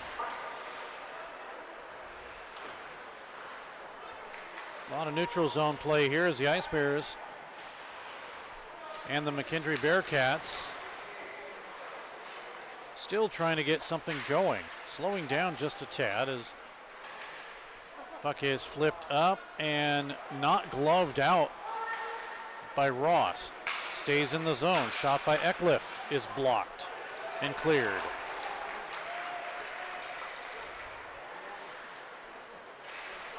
Bacardi. Big addition for Missouri State. They get it in front to Bratton with a drive and a save. The rebound follow up Bacardi as it did not go in. Bacardi with a great shot in front, may have hit a Bearcat, and it's still 2-0. That was a real good shift there for the first line, both offensively and defensively. Great puck movement there in the previous drive. Got inside the zone and moved it back and forth east to west just like they did to get that second goal. Come back, play defense, plug up the middle of the ice. Don't really give them a true look at Govero. And then, of course, coming right back in and getting 2 quick looks at Skirpan. So that was a really good shift, probably the best shift we've seen out of the first line tonight from Missouri State. 7:50 to go in this period. Shots now 21-19 in favor of Missouri State. 2-0. Goals by Lassiter at 4:28 of the second. And then at 5:54, Baginski on the power play. 2-0 Missouri State right now with the man advantage is 1-for-1. And that helps their power play, which is now coming into tonight's game 35.7%. That is a phenomenal power play. You keep it up all season, and that's going to be some good numbers. That also means you'll be winning a lot of games. Here come the Ice Bears with Henderson drive in, steered into the corner by Skirpan. 7:25, and we get an icing call here. Game plan has seemed for this Missouri State offense pretty similar all night long. Now past the halfway point of this hockey game. Stay upstairs on Skirpan. They are trying to hit the upper pads, keep it above the waist. That has been where they've been aiming all night long. Face off to the right of the goaltender Skirpan. His right, left as you see it. And play at the half boards. Ice Bears do gain possession momentarily. Sent behind the net by Henderson. Gavin Henderson with a goal versus Maryville back on September 13th in the opening game of the season. That was a 6-5 loss for Missouri State. Tough one for the Ice Bears. Frederick stands his man up. That is Davis. And the Ice Bears now with Bratton across the line. Bratton gets upended. This one is a penalty, and Missouri State will go on the power play. Cade Rosansky just got caught in the wrong spot there. He didn't have any ill will there, just kind of got caught flat-footed, tied him up. He was reaching on it, and he's going to go 2 minutes to think about moving his feet a little quicker next time. Rosansky in the box.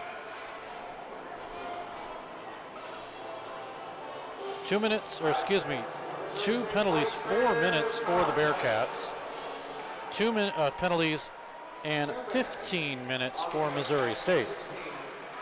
Now that was again Hewerman, who had a 5-minute major for spearing and a game misconduct, which is 10 minutes on the penalty count sheet, so 15 total.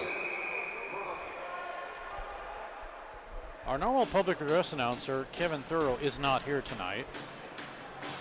So I'm not sure who is doing it tonight.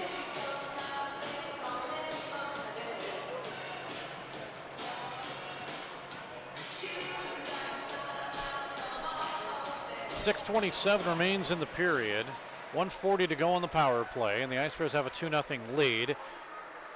So they are 2/5 away from giving fans a $1 Andy's frozen custard, either today or tomorrow with their ticket stub. Drive up by Raymer. He keeps it in play, and here might be a break. Alexandrov in front. Oh, what a good takeaway. Great takeaway by Baginski, as Alexandrov was waiting to shoot, and Baginski right at that moment took it away. Ice Bears come out in front, and they almost scored. They do with the rebound.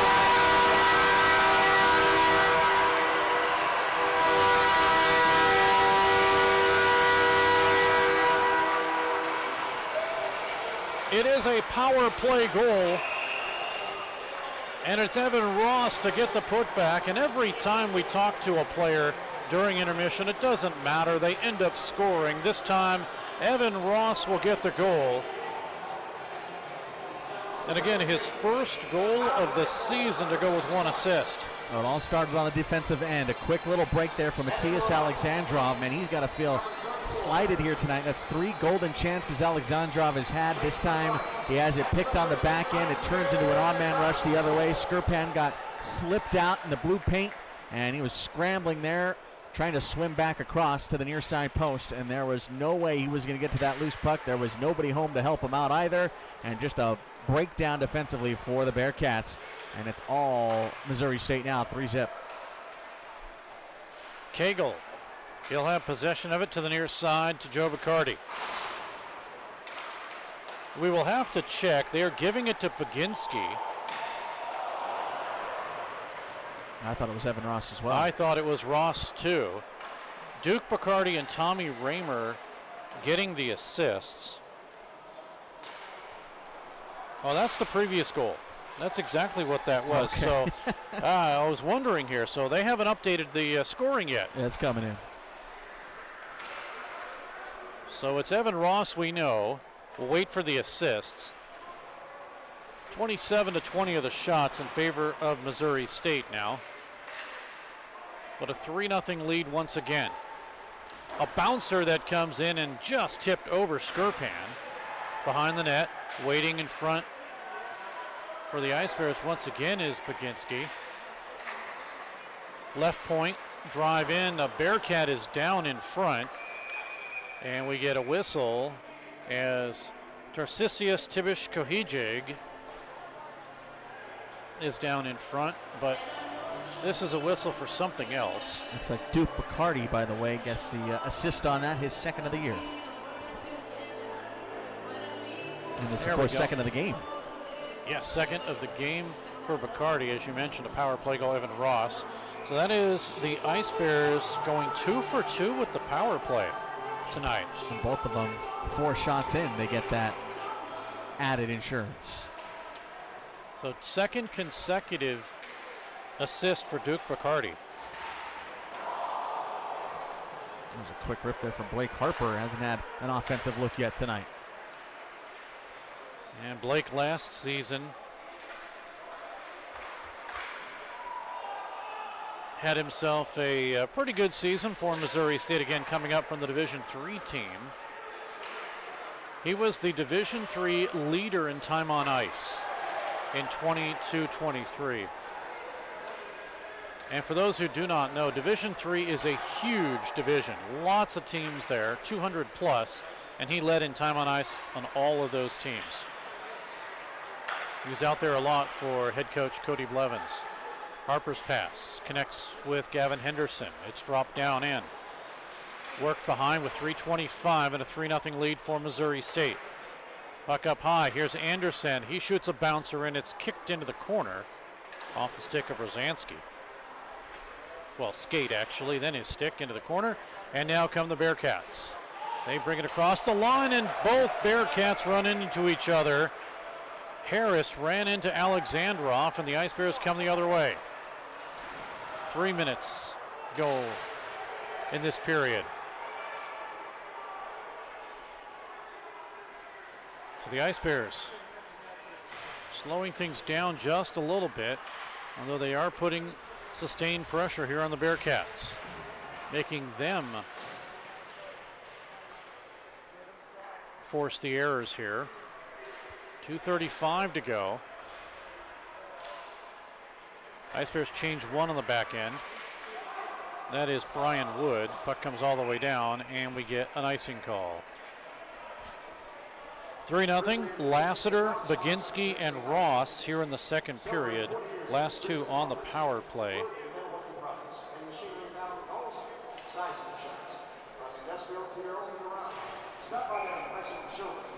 Just 7 shots in the period for McKendree, by the way, after taking 13 in that first. They are getting outshot in this second, 20-7. Yeah, we came into the period, as you mentioned, 13-9 in favor of McKendree, and they might have an opportunity here as a backhander by Jack Harris just sailed wide. Ice Bears on the doorstep again, and Skirpan deflected it just wide into the corner, and the Ice Bears will bring it out to center ice and send it all the way down. It's helped actually by Reichel Davis. Now comes right out in front, and Govero, actually no, that was not Govero. That was a block in front by his defenseman who is hobbling off the ice, Brian Wood, and we come the other way.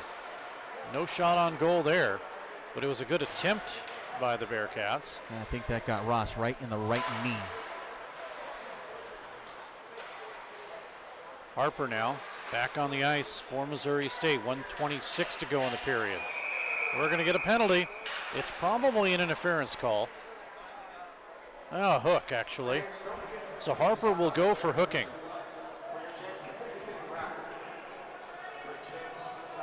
This is a big chance here for McKendree. They have kind of fallen accustomed to the woes they had last night, not moving as a unit into the offensive zone, just kind of taking these 1-on-2 shots, trying to force it, try to be the hero. A chance for them to kind of rekindle as a group, work as a group, and try to move the puck a little bit here. Their second power play chance last time around in the first period. They came up empty, took 3 shots on that power play back in the first period. That was that 5-minute major. Yeah, the second power play now for the Bearcats. They did not score, as you mentioned, Steve, on the 5-minute major. But right on in front, they do! Oh, I don't know. That looked like it may have been Govero to knock it wide. It hit the post, and then Govero knocked it wide. And the officials are calling it a goal. They're still talking it over, but the referee, Holmes, is coming over to call it a goal. I don't know if we can take a look at this here. It's just shy, but it hit the post, came across, and Govero swept it out, and I don't believe it went over the line. But it is a 3-1 lead now on the goal by the Bearcats. That is a power play goal, by the way. And that was Matthias Alexandrov, who was taking credit for it after the fact, got the last touch on it. We mentioned a handful of occasions Alexandrov has been right there with a golden opportunity and has yet to put it away. Right there, Matthias Alexandrov does pick up the goal after picking up 13 last year. He finds number 2 right there. 18:43, time of the goal. It's a 3-1 game. So we can say it now, the shutout has been broken. And that snaps nearly 5 straight periods this weekend without a goal. So that's got to feel good for the Bearcats. And 5 straight periods for Missouri State's Brady Govero, or excuse me, for Govero to not give up a goal up until just moments ago. 27 seconds remains. We were right on the goal line, and I saw it hit the post. And unless it hit the post and then maybe Govero swiped it out after it had crossed the line. But they're going to give it to Alexandrov, apparently. Nope. Sounded like they gave that, well, at least the initial announcement right there said Alex Kent. Yeah, it sounds like Alex Kent. They've paused, so we'll wait to see what shows up. It's either Alexandrov or it's Kent. Yeah, I believe it was Alexandrov. That's what I think so too. So if we're both right, it has to be right, right, Steve? Law of averages. Absolutely. So in that period, a lot of goals, 4 goals, 3 of them to Missouri State. At 4:28, Lassiter his first. At 5:54, Baginski on the power play his second. At 4:13 on the power play, Ross his first. And we're going to go with Alexandrov right now, and that'll be his second goal at 18:43 on the power play. 3-1 is where we end up after 1 period of, actually 2 periods of play. 40 minutes in the books. Shots on goal end up 31-26. 13 on Brady Govero. And 20, if I can do my math, 22 on Grayson Skirpan, 3-period total of 31. Well, I'm sure Missouri State would like to have that one back, but they still have not added that up on the scoring, so they're probably talking it over. We'll see if we can get some information. Right now, we're going to call it Alexandrov until we hear any different. But after 40 minutes of play, a 3-1 lead for Missouri State. We'll take a break. When we come back, this is an oldie but goodie. Many years ago, I got a chance to talk, and you'll understand when you hear the interview. I had a chance to talk with Bobby the Brett Hull. You'll understand. Coming up in just a moment. And then the man we talked about, he'll come back live and talk to us, Stan Melton, the second half of the period interview. 3-1 after 40 minutes. Missouri State leads. This is Barrel Bob, MoDOT's Work Zone spokesbarrel. You'll be seeing more of me as the weather warms up. Crews will be working on our roads. That means lanes will be closed for construction and maintenance work on our highways. As you approach a work zone, please don't drive distracted. You need to pay attention. I want you and my friends working on the roads to all get home safely. Remember, buckle up and put down your phone. A message from the Missouri Department of Transportation. Welcome back to Fox Valley Ice Arena. Steve Cass and Dan Lee in the first intermission here. Have a chance to talk to the Golden Jet, Brett Hull. And Brett Hull, did I say Brett Hull?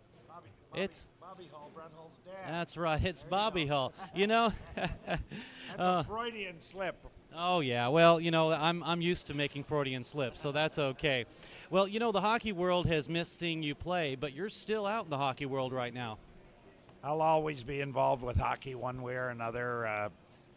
For 23 years professionally in Chicago and Winnipeg, and a few games in Hartford, and then watching Brett Hull play and score 730-some goals to become the third highest scorer in the history of the game. And now we gallivant across Canada and the United States with hockey clubs, fundraising for mostly children's charities, Big Brothers, Big Sisters, and the Special Olympics, and raising funds for hospitals, children's hospitals in different small centers in the United States and Canada. Well, speaking of scoring, you played 16 NHL seasons, 610 goals, 560 assists, 129 points in the playoffs. Of course, we got to count the WHA points of 303. The NHL is a little different now. Scoring has changed. Pads on the goaltenders have changed. The NHL now, do you like the NHL now? Well, they've had to do something because for a number of years, the NHL was taken over by a bunch of intimidators and bullies, one-dimensional players, big 6-foot-plus guys, 200-some pounds plus, that were one-dimensional players. They could skate and shoot, but then when it came to making plays and playing all over the ice, they couldn't do it. And they were inhibiting the more talented players from entertaining the fans. They finally got smart, took out the red line, brought in overtime, brought in shootouts, got the goaltenders' equipment down to where it should be, and the talented players are now entertaining the fans royally, and that's the way it should be. In your playing career, is there one moment that stands out to you that you just remember distinctly? Well, you can't play 23 years and do what you said I did early in the broadcast without going back to the beginning. Me making a boyhood dream come true to play in the National Hockey League. I can't remember when I ever thought I was going to be anything but a professional hockey player. I was going to get big enough or old enough, and that happened all at once, I guess. When I was 18, I got big enough and old enough, and I turned pro with the Chicago Blackhawks, and that made that boyhood dream come true. There were so many wonderful things happened after that. Winning the scoring championship in my third year, realizing that I could play against the Richards and the Beliveaus and the Howes and the Mahavliches and the Orrs and that group and come out on top once in a while. And then being able to score 50 goals, becoming the third guy to do that, and then being the first guy to break the 50-goal barrier, winning the Stanley Cup in 1961, playing for Team Canada in 1974, and Canada Cup in 76 representing Canada, and helping to form the WHA, a new league, and in which we won 3 Avco Cups, and I just think it's been a whirlwind, and you can't pinpoint just one part of those 23 years because there's a lot of wonderful things went into those 23 years. Well, you mentioned Canada, and a couple more questions before we'll let you go. Canada, obviously, and the United States, they losing in competition today. We go back to the miracle game of 1980 where a young group of college kids got together and they won the whole thing with the help of Coach Herb Brooks. But do you find that the Olympics is a little different now? Does it take it away from having NHL players in there? Well, I believe back when amateur teams were going over to play in the Olympics against the Soviet Union and the Czechs and that group over there, they were pretty good amateur teams. There were senior A teams that had a lot of ex-pros playing for them. And back in that era of the 50s and early 60s, some of those senior A teams could beat a lot of the NHL teams right now. So it wasn't a matter of sending over unqualified teams. It was a matter of supposedly sending our best over there, and that's why they went to the NHL and the WHA. The Russians, they were all pros. They were the best in that country. The Czechs were the best in their country. The Swedes and Finns the same. So it wasn't as if we were trying to overmatch them. We were just trying to send our best over there to play against their best. And it generally has worked out very well. But a lot of times you can't put a team together as quickly as the NHL has put together their team and the United States. Sometimes I wonder, you might be better off sending an entire team that has played together for some time, a team that might be leading the league at that time.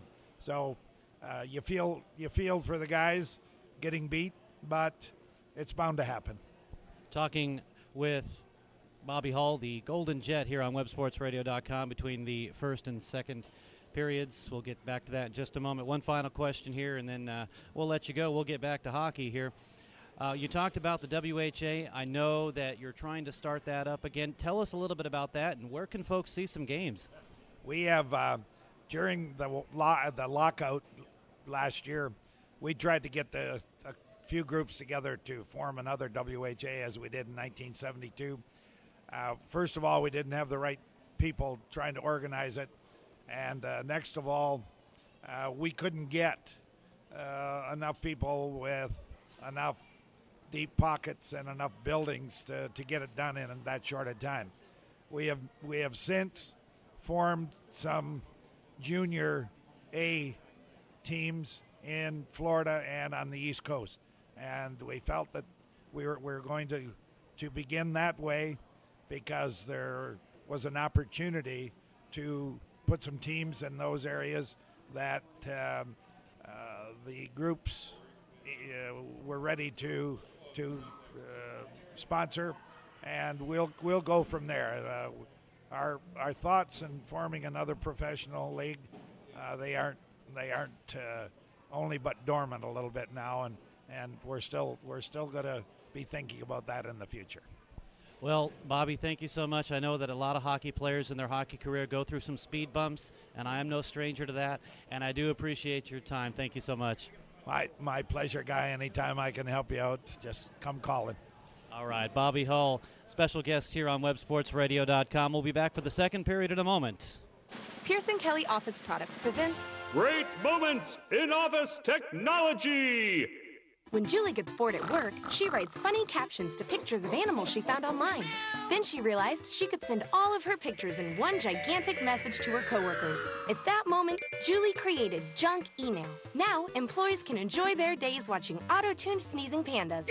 There are plenty of ways to waste your company's money. Your copier shouldn't be one of them. Pearson Kelly Office Products. Business made simple.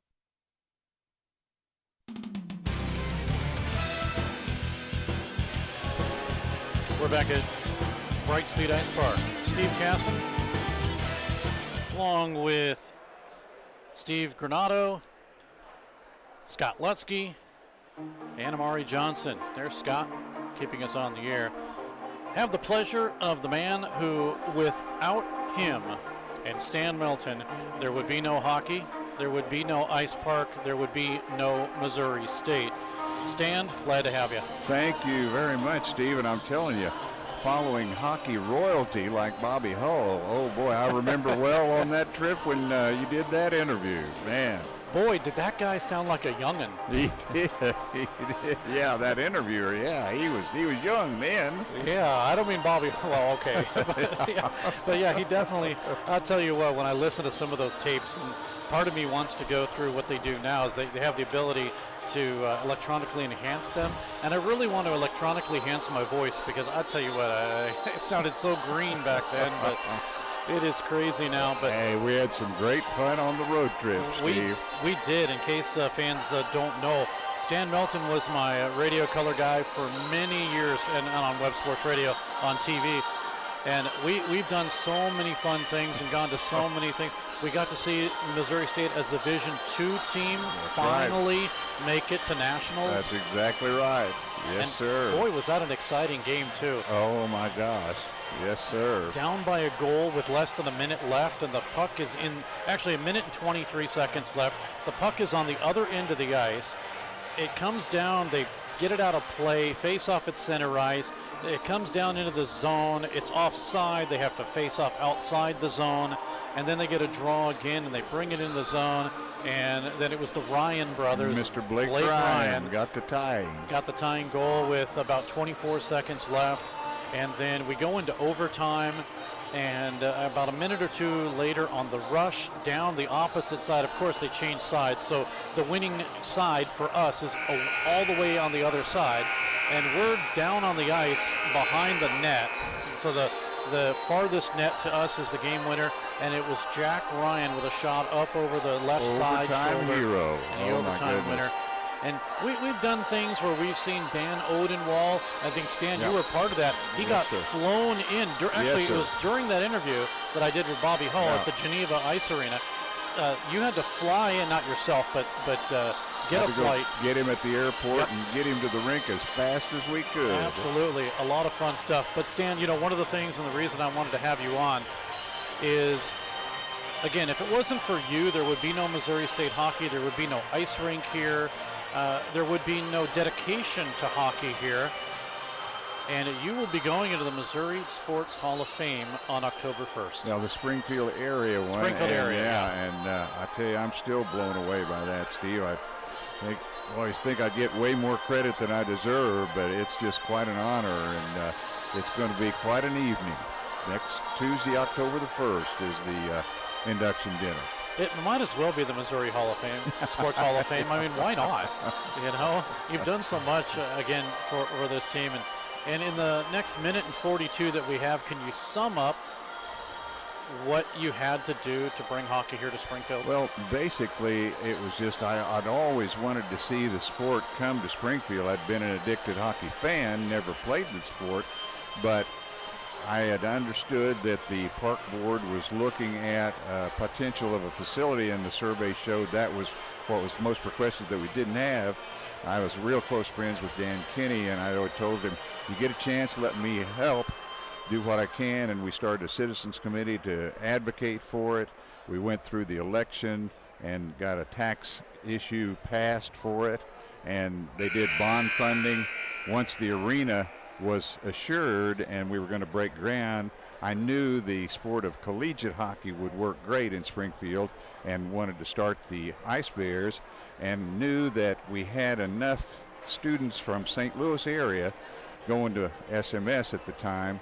About 25% were from St. Louis, and I knew we could find enough guys that had played high school hockey in St. Louis, and sure enough we did. Found 16 and converted 6 roller hockey players and had a roster, and off we went that first year, and then we could recruit, and I have just been amazed at the growth. It's just been great to see the growth of the sport here and the Ice Bears program, and just going strong. The funny thing is that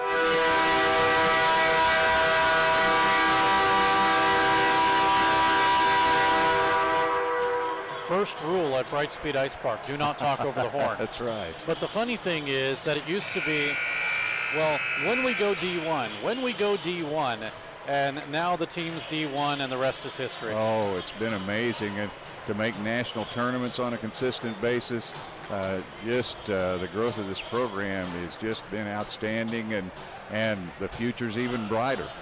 And we've just been fortunate to have super great people involved. And the fan base in Springfield area has turned out big time. And when we brought the Stanley Cup in, that was tremendous to have that focus on the sport. And it's taken off like a rocket and going strong. Stan, we could talk more, but unfortunately we have a little thing called a hockey game to get to. That's what I see. All right, well, thanks Stan, for having me on, thanks Steve. for joining I appreciate us. it. Thank you so much. That is Stan Melton. They call him the godfather of Missouri State hockey. We are ready for period number 3. Steve Casson along with Steve Granato, Amari Johnson on camera, Scott Lutzke keeping us on the air as period number 3 is underway. Missouri State skating from the left to the right, and quickly we have an icing call. Update on that goal. They are giving it to Ben Anderson. That is his first. And Alexandrov will get the assist. So, Steve, unfortunately, both of us were incorrect according to the officials. And I thought I saw a pig fly across the rink. But right now, Anderson gets his first, so that's nice for him. Scored twice last season. And Alexandrov with the assist. Meanwhile, play is down in the McKendree zone. The Bearcats will try to work it out of their own zone in McCormick. One hands it, moves it back into the Missouri State end, now with a 3-1 lead for the Ice Bears. That goal came late at 18:43 of the period. Harper. Oh, McKendree in a line change. Here comes Bratton, has some room, and as he tried to dipsy doodle around, he couldn't get around Rosansky on defense.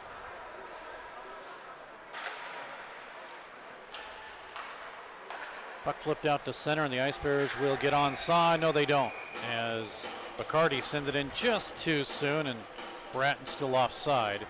We played 1 minute of period number 3. 19 left in this third period. 31-26 of the shots. Next games for Missouri State. Again, Colorado right here at Brightspeed Ice Park, October 4th and 5th. That'll be the next time the Ice Bears are on the ice. Back in the Missouri State end, Cagle. Derek Cagle, 2 assists for him now, the St. Peter's product. And he'll once again have it behind the Missouri State net. Ice Bears try to set it up. They work it through center ice. Bring it across now for Bratton. He gets checked by Anderson. Bratton with it out in front. Drive and a block in front. Henderson had the shot. It was blocked in front. Went wide of the net. And here might be a break. In all alone, Harris in front. He scores! It's 3-2 that quickly.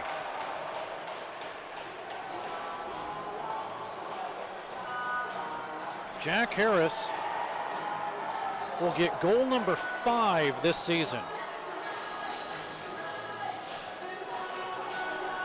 That's the third goal tonight on both sides of the ice, Steve, that has started with a defensive play.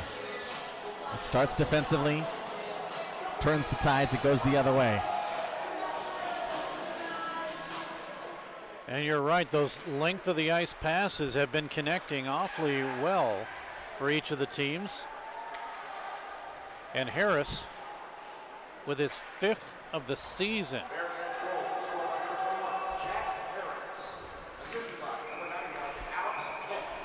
So Kent will also get an assist.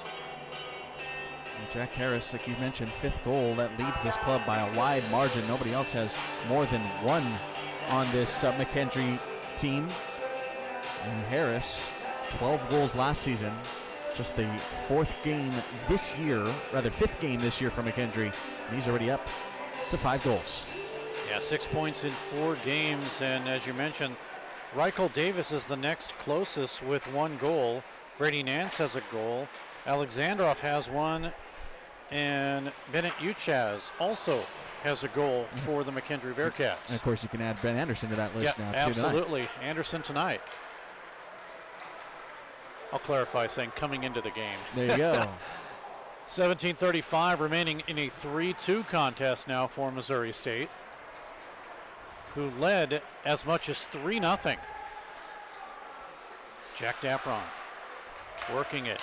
And the pass is intercepted. It came off a Lassiter stick. We come the other way. 3-on-2 into the zone for McKendree. Drive right side by Lowensdale is steered into the corner. Line change for the Bearcats. They get a short one on. Ice Bear flips or trips either way, but he flips it down. That's Anderson. And we get a stoppage in play. Brett Anderson listed at 6'5", 220. He is the largest player on the team. Anderson's been getting a lot of goals because he's been standing in front of the net. And I haven't asked, but shades of last year, the Division III team had a big guy named Brock Gerhardt. And Gerhardt would stand in front of the net. He would just pound the puck home. Nobody could stop him because he was so big and I don't want to say immobile, but you've got this big personality right in front of the net. It's hard to push him away. And Brock Gerhardt was one of the leading scorers for the team, and I don't know if they've used Anderson in the same way, but he's a big, tall kid, and he's able to stay in front of the net. That's how he got the overtime goal against Maryville. Now a tip in front. And oh, what a save. A tic-tac-toe play by McKendree. And Govero makes the save and keeps it a 3-2 contest. Now, this is the best tonight that we have seen the Bearcats working out of their own zone. They've been able to rush out quickly, open up the ice. You see it right there. You see him skating right towards the middle and move to the left. You start playing east to west like you saw for a couple of shifts for Missouri State in that second period. And right now they're taking a little page out of the playbook of the Bears. And the Bearcats are looking the best they have looked all night here to open in the first 4 minutes of this third period. Will Baginski shaking off what he thought was not an icing call. He thought he had beat his player to the hash marks, but the officials say no. So face-off will come back into the Missouri State end. 16-18 to go in the period. And for those first two periods, we talked about the Missouri State defense working well in the middle of the ice, and right now that's not necessarily the case because they've had to be skating back quickly to try and stop any sort of pursuit as we get a hand pass called. But MSU defense had done a really good job in those first 40 minutes of also controlling the neutral zone, something we saw last night as well. But again, these first 4 minutes, the Bearcats have done a good job exiting the zone, flying through the neutral zone, and gaining entry past the blue line really, really well. They've been moving the puck to start this period. And Missouri State getting bound up at the neutral ice area. We'll see if they can adjust a little bit here. Delayed offside. Ice Bears cannot touch.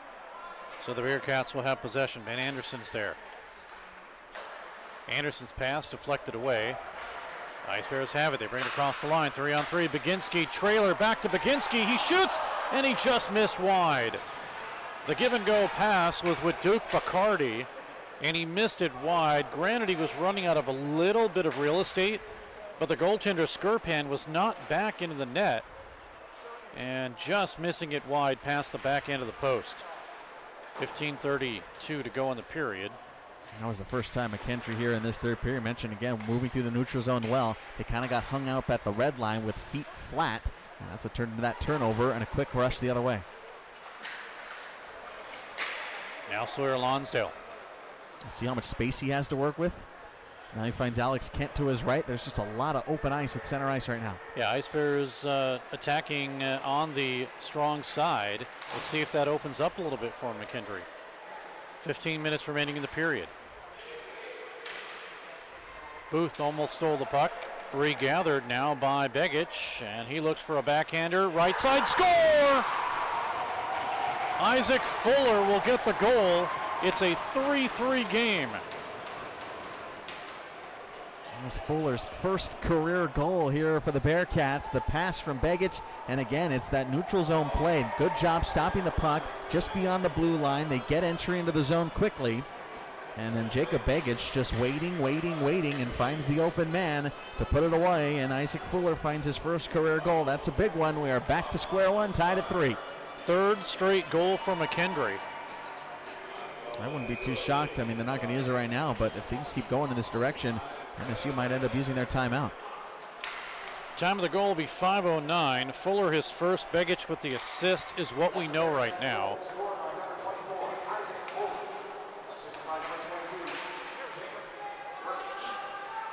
So that's the only assist as the puck gets flipped up and we get a stoppage in play.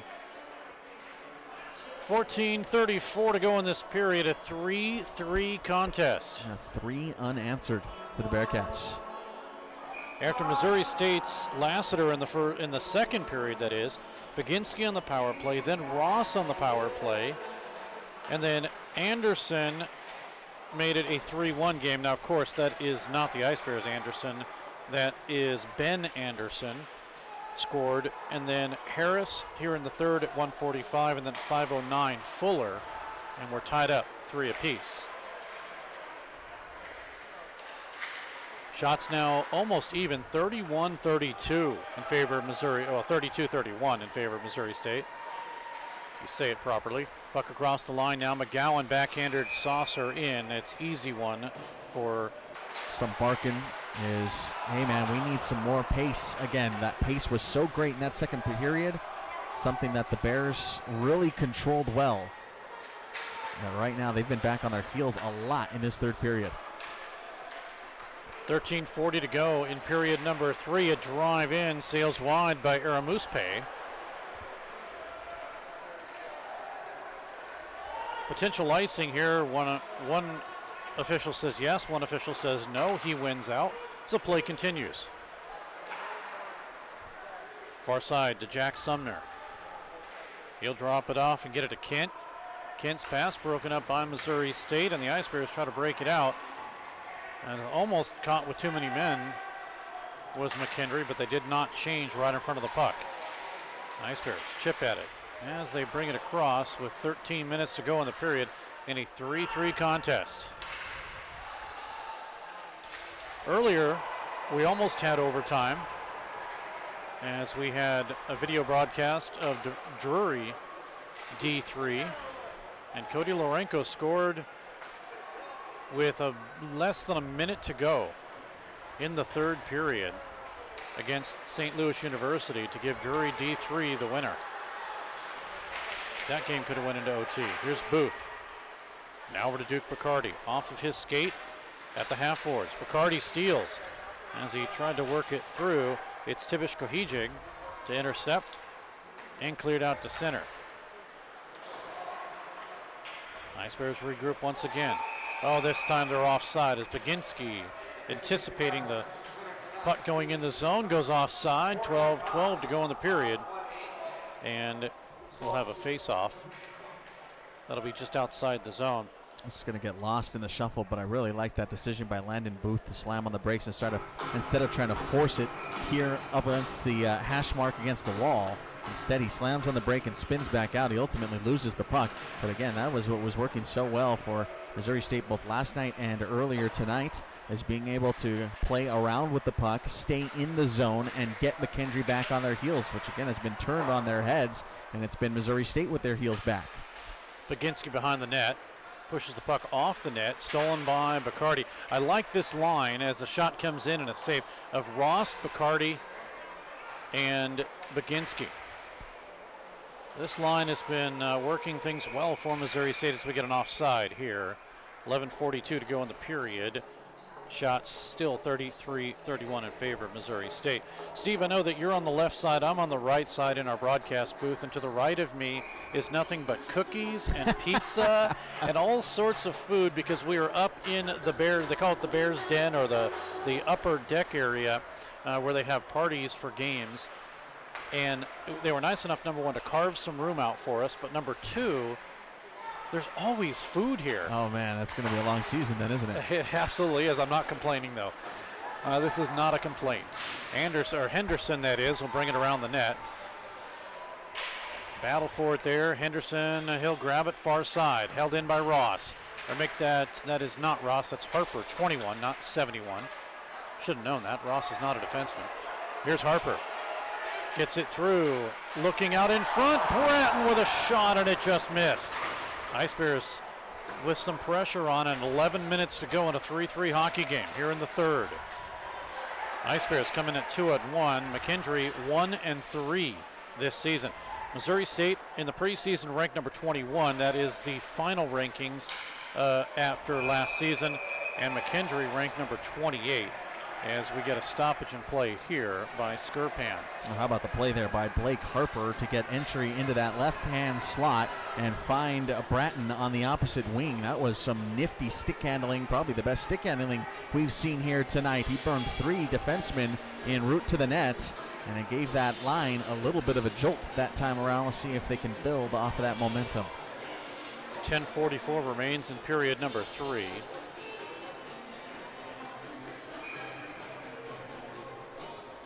Matt McGowan in to take the draw for Missouri State. Trey Aramuspe, and the Ice Bears win. Shot just missed wide once again, this one by Jack Dapron. Dapron steals. Well, he had it for a moment. Ricochets out to center, and the Ice Bears in front of their own bench. And 26 to go. Tyler Lassiter, who got the first goal at 4:28 of the second for Missouri State. He's waiting for something, but instead it's intercepted and sent down by Jack Sumner for the Bearcats. The Ice Bears will intercept another. Oh, it's been tipped, so no icing. McGowan, he'll have it, trying to center to Dapron. Shot in, just missed. I called him Tommy Dapron, and Tommy texted and said, "Hey, I've retired. It's Jack." That's true. Puck comes in. Dapron missed. We return right to left, back into the Missouri State zone. Line change for the Bearcats. Jacob Begic. On the left side now are the Bearcats. Headman past Alex Kent. We thought Kent scored the goal. Well, actually, we thought Alexandrov scored the goal. They announced Kent, and they tell us no, it's not. It's Ben Anderson. That was the first dam to break. And so far for McKendree, it has worked, although things settling down a little bit here. 9:06 to go in the period, and a 3-3 contest. We'll go over the scoring in a moment for you. Backhanded by Isaac Fuller, that is. Fuller's pass intercepted. Here comes Sam Frederick across the line. Frederick working around the stick check of Tibish Kohijig. Now a drive into the right side by Henderson is blocked. Henderson again, he shoots, save as it was blocked in front and then saved by the goaltender. May have gone off of Terrence Josephson. With 8:40 to go in the third period and a 3-3 contest. We'll see just how that may have happened, and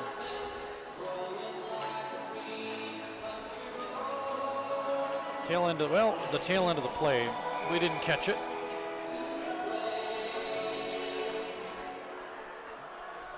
Duke Bacardi, he'll try to win the draw from Joe McCormick. Ice Bears get it again. Baginski, as the puck is cleared out and down by Blake Martin. Ice Bears will retreat in their own zone. Assistant captain for the Ice Bears, and Tommy Raymer's pass comes right in. As it bounced off, it was Duke Bacardi who just couldn't get a stick on it. Now Bacardi keeps it in. Ice Bears have it. Baginski. Missouri State had the advantage for a second there as most of the players cleared the zone. Line of Bacardi, Baginski, and Ross. Now Baginski down on the ice. Ross is there to push away. Harris wants to grab for it for McKendree.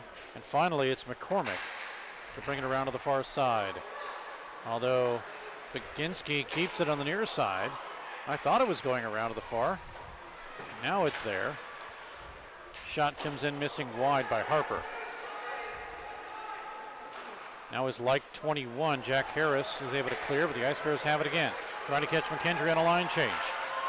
Here is Bratton. He gets pulled down. Penalty, and Missouri State will go on the power play. Joe McCormick gets caught with his stick in between Bratton, and I'm not sure if Bratton may have helped his cause there or not. Yeah, I think he may have slammed down that elbow just a hair, but yes, the spirit of that rule, Joe McCormick was certainly reaching with that stick. And I think it was just the smart move by Bratton to take the bait. This is a big power play right here. This will be power play number 3 for Missouri State. They are 2 for 2 with the man advantage. 3 penalties, 6 minutes, and it looks like a timeout has been taken. So we will take a timeout and we'll be right back.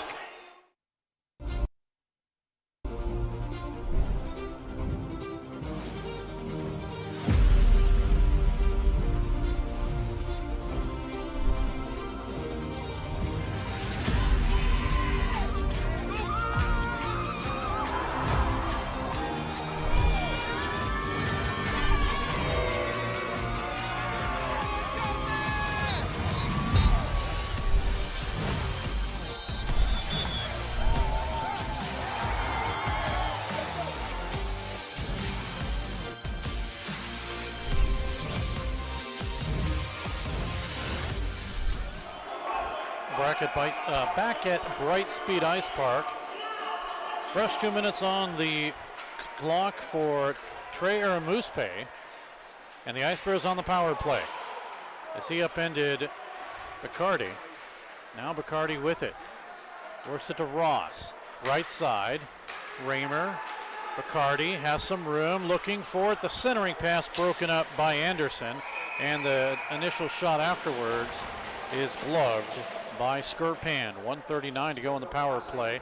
7 minutes to go in the period. So we saw it on the McKendree power play last night as they were not conceding the umbrella style of power play offense. They were really pushing and being aggressive towards the outer edges of the zone defensively, and that kind of opened up some lanes there. And I'm curious to see if that is still going to be the mentality here on this penalty kill. Again, it is a very crucial penalty kill for McKendree. Have done all the hard work to come back and tie this game. Bacardi wins it again. Far side, power play for 1:30. Bacardi, left circle. Bacardi still with it. Up top, Raymer. Right side to Baginski. Tic-tac with Ross, swept over to Bacardi. Oh, he tried to center it through, and late to the party was Ross. Baginski again, now drive in, save by Skirpan. Low along the left wing side was Bacardi. He tries it again, and he hit the post. Crossbar combination. Ice Bears were that close. Power play is 56. Puck is taken. Here might be a break. Davis, 2-on-1. They get it over to the right side, and a missed shot by Jack Harris as Davis and Harris had a good chance shorthanded. 40 seconds remaining in the power play. Missouri State needs a change here. They do desperately, as they're finally able to settle things down and make a change. Raymer still on the ice. Bacardi still on the ice. Drive comes into the corner. Now Bacardi coming off.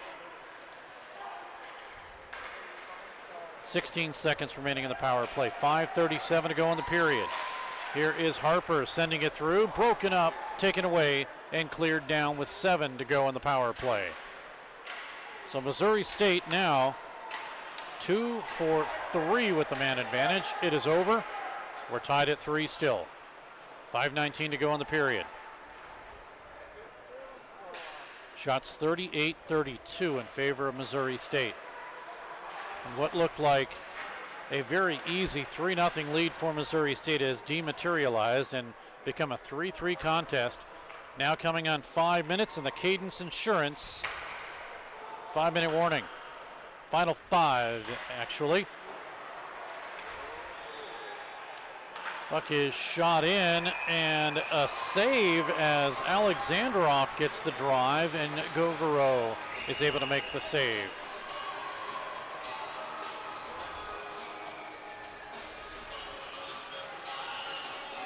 So the Ice Bears getting caught a little bit too long out on the ice. It does not hurt them.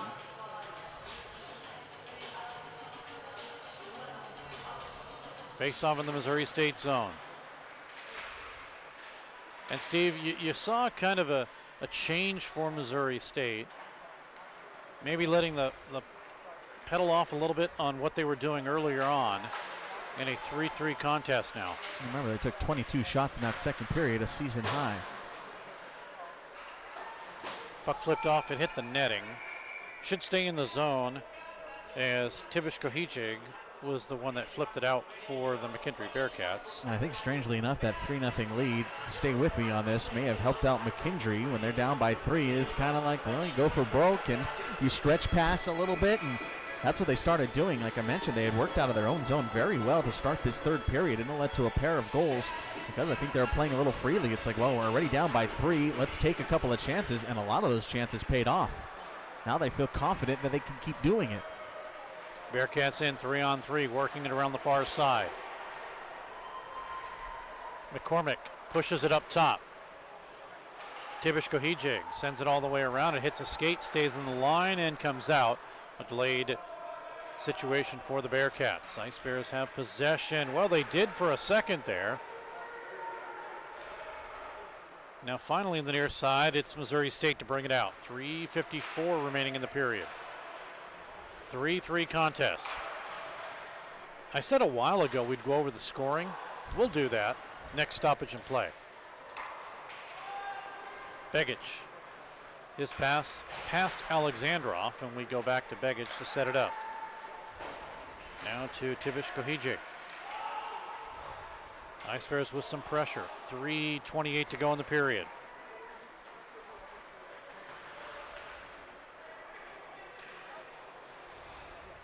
Play down in the Missouri State zone.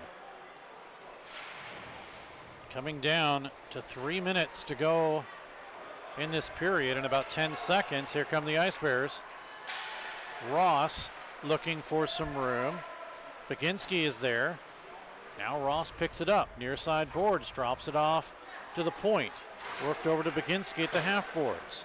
They try to get around the check of Nance. Goes into the corner now, but McKendree is able to get it behind the net. That's Anderson, who scored a goal earlier. Puck rimmed all the way around. Nobody there for Missouri State. They had backed up, had Anderson. And so 2:40 to go in the period. Puck across the line, intercepted. Ice Bears have it. It's a 2-on-1. Bacardi, Joe make that Duke comes right through, and getting hacked was Ross as the puck comes out in front, and Duke Bacardi was right there. But Ross shaking his hand like, hey, did you see that? He hacked me. That was a real nice job by Cade Rosansky to push him wide. That's exactly what you're trying to do. Don't let him skate right down the middle and get home. He pushed him wide and didn't have a good angle to shoot with. That could have been a nightmare for the Bearcats. Looks like we're going to have the second timeout used here, which means everybody's out. Scott, let's keep it here if we can. It's a 2-1 lead for Drury in the second period. 14:05. Take a little look at this one against Central Oklahoma. Drury did lose yesterday by a count of 4-2 as we get a timeout here at our game, but take a live look in. Yesterday we caught an Ice Bears goal, which was nice on our live look in. But the Panthers, who are hoping to get back to 500, take that back. They're hoping to stay above 500 if they can, with the loss yesterday and the 2 wins the prior weekend.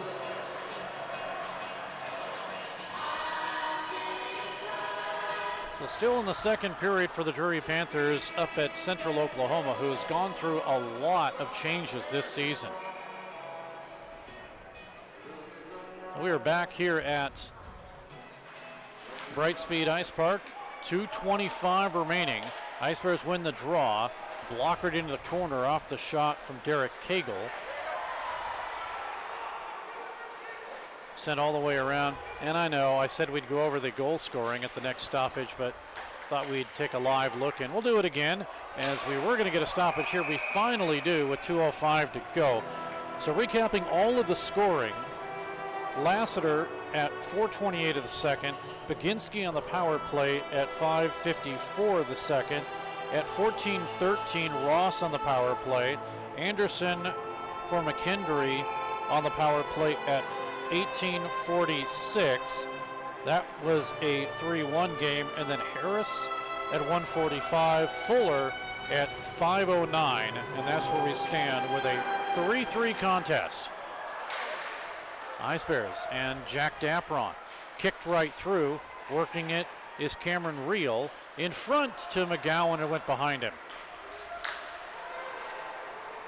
2-on-2 into the zone. McKendree looking for the centering pass to Davis.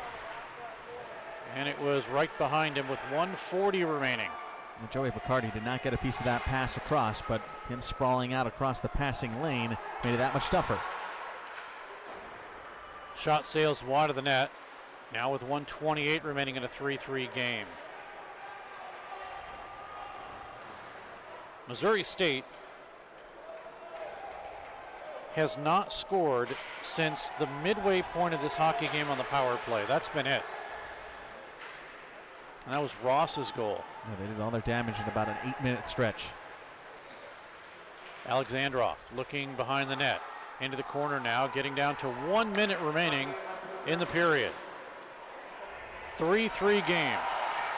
Here's Bacardi down the middle. Could not split the defense, but Bacardi still on the puck, though it's out to center. Broken up by Baginski. His pass taken away by Alexandrov and sent all the way around with 35 seconds remaining. One last rush for Missouri State. See what they can do. Now off the ice, working the play perfectly is Booth. Hits the official, and Booth will send it down to Baginski. 20 seconds to go in the period, that is. Now Booth chops at it. It's out to, no, it's not. It was held in briefly. Now the official said delayed offside, so the Ice Bears will regroup, send it out. Kent with it for the McKendree Bearcats. Over to the right side to Anderson. Shot in, gloved, and held on to by Govero. 0.7 seconds left on the clock. This game is destined for overtime. Of course, we know it was a week ago in which the Ice Bears went to overtime and had that thrilling victory over Maryville. That was Anderson's goal, too. They added a 1.1 back on the clock, so it's up to 1.8 now. Well, Scott, you are correct. As, here you go. We'll keep it at that, 1.7. And that'll do it for the third period.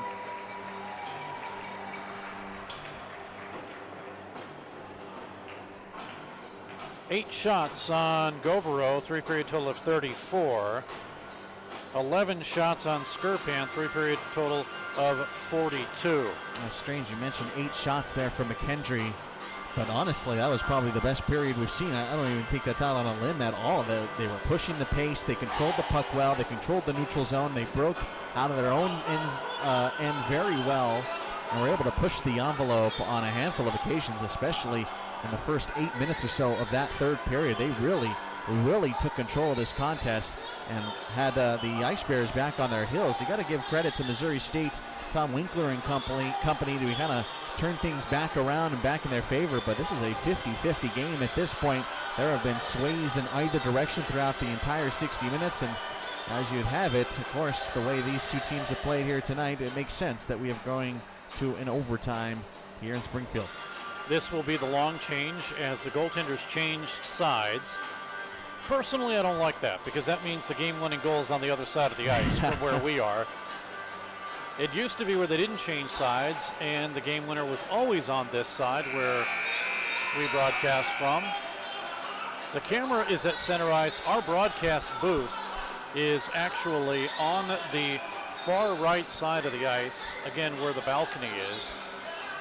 And there you go. That's the view that we have from the balcony.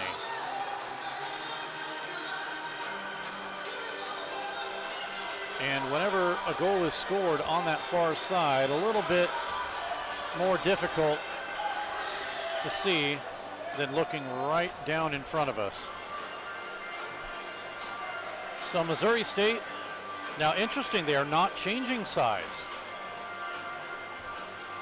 Well, you got your wish then. I'm not going to argue, but they're supposed to. Well, neither coaching staff is complaining much. Haven't said a word. Might be an explanation right there. Unless it's a new rule change for this year, which, if it is, no one told you. Well, a certain commissioner will text me if he's watching. But here we go. Missouri State stays skating left to right. And the game winner possibly could be on our side of the ice. So here come the Ice Bears in overtime. The man that scored the game winner against Maryville was Brett Anderson. He's not on the ice yet. Up top, Raymer. Raymer waits. Looks for some help to Baginski. Back to Raymer. They play up top high. Raymer gets chopped down. They want a penalty. Officials say no. Not here in overtime.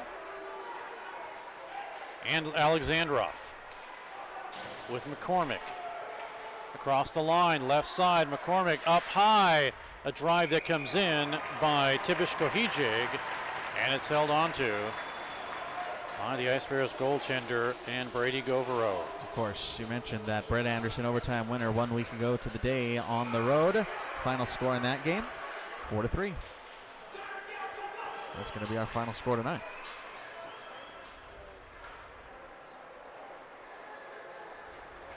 Play is underway. It actually could end in a tie. Wishful thinking. Yes, we'll go with your first thought. Yeah, go with the instinct. If this is a game show, we would have to take your first thought. Here we go. Ice Bears with it across the line. It'll work to Henderson. It's like that is almost like a loss. So you get a tie against a team lower than you. It's almost like that. And a team you had a 3-0 lead on. Absolutely. So Missouri State would like to get things going here. Harper, his pass broken up. And it'll be McKendree, 3:33 to go. Out of their own zone. Ice Bears trying to force the issue. Alexandrov had it. Now Missouri State, Ross. 3:19 remaining. Ross deeper in his own zone as Alexandrov chases and steals the puck. Alexandrov waits. He has some room. He shoots and he missed. It deflected up and out of play. 3:10 to go, and that's something you don't want to see. Missouri State getting chased in their own zone, possession, and they give it up. And Matthias Alexandrov has been knocking on the door all night long. He's just been waiting and waiting and waiting to finally bury one, and he had another great chance right there. Ice Bears win the draw. That's been the key. They have been winning the draw before. Puck is not offside as it didn't cross the line. Here is a drive in by Cagle. Rebound loose, and it's poked out.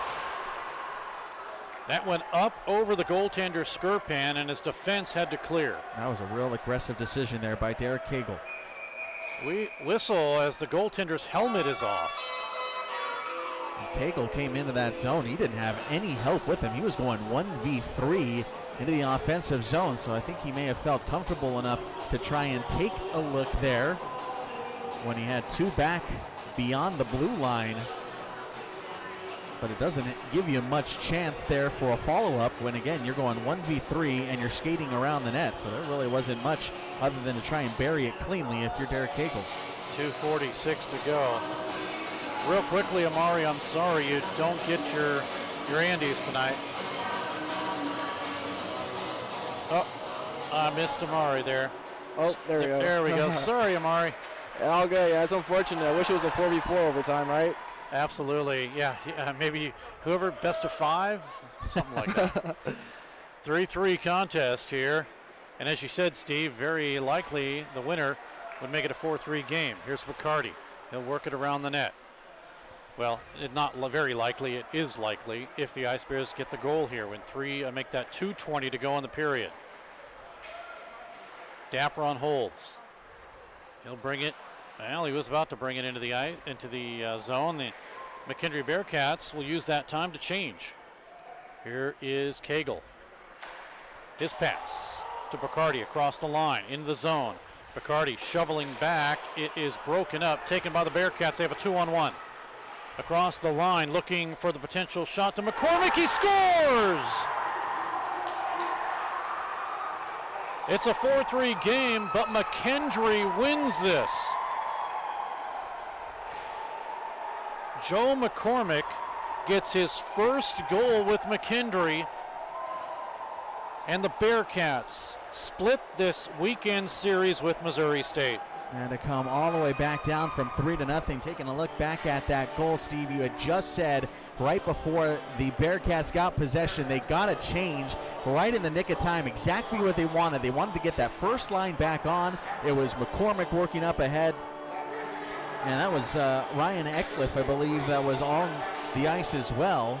But regardless, and that couldn't have been Eckliff, I beg your pardon, Alexandrov, but regardless, that was the line that they wanted back on the ice. That the overtime started with that line. They're able to push the envelope, get a 2-on-1 breaking the other way, and that was a long way to go for Brady Govero to try and cut back to his right, and it was just too far to go, and the McKendree comeback complete. They were trailing 3-0 with just seconds to go, in the second period. They score 4 unanswered, and is undoubtedly a massive victory for them, a team that was spiraling, dropping 3 of their first 4 and being shut out twice. What a comeback tonight for the Bearcats. Shots on goal in the third period. Govero facing 2, 3-period total of 36, and just 1 on Skirpan for a 3-period plus the overtime total, 4-period total of 43. I think I said 3-period of 36, but it's 4 with the overtime. So the shots 43-36 in favor of the Bearcats. They win it by a count of 4-3. And as you mentioned, Steve, just 4 straight goals starting at the 18:46 mark on the power play by Anderson. After Missouri State had Lassiter, Baginski, and Ross all in the second period, everything looking good for Missouri State. But then Harris makes it a 3-2 game at 1:45, and then Fuller at 5:09 in the third, along with the goal by Harris, and then McCormick with the game winner in OT. That coming at 4:09. McCormick will get the goal. There should be an assist on it as there was a pass, but they have not updated that yet. We know McCormick will get the game winner, his first of the season, and the final score here at Jordan Valley Ice Park. No, at Brightspeed Ice Park. I knew I was going to do that. You almost made it the whole night. I almost did. Well, and we have to go back also to the earlier games too, where I did not say it either. But a 4-3 victory for the McKendree Bearcats. Final thoughts on this game? That's a tough one if you're Missouri State. They played well for the majority of the game, but really that third period, it's all about how you start that third period. And McKendree came out firing. They came out with some momentum. They came out of the locker room and started taking some chances. Those long-range passes started to pay off, working out of their own zone, going for the long stretch pass here to the red line from deep in their own zone, almost goal line to red line. They're going those long stretch passes, and Missouri State never really found an answer to that. They never really plugged up that neutral zone. There was too much ice to skate with. It gave the Bearcats a lot of room to work with, and they took advantage, man. 4 straight unanswered to take this one and stun the Springfield crowd. A 4-3 your final. So the Ice Bears split this weekend series after yesterday's big 3-0 victory. They lose 4-3 here tonight. For Steve Granado, Scott Lutzke keeping us on the air. I'm Ari Johnson with great camera work. I'm Steve Casson. Good night, everyone. You've been listening to Missouri State Ice Bears hockey with your host, Steve Casson.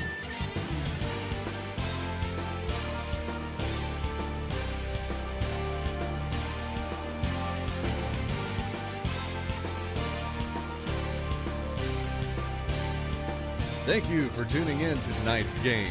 Ice Bears Hockey is a presentation of DS Sports Enterprises and WebSportsRadio.com.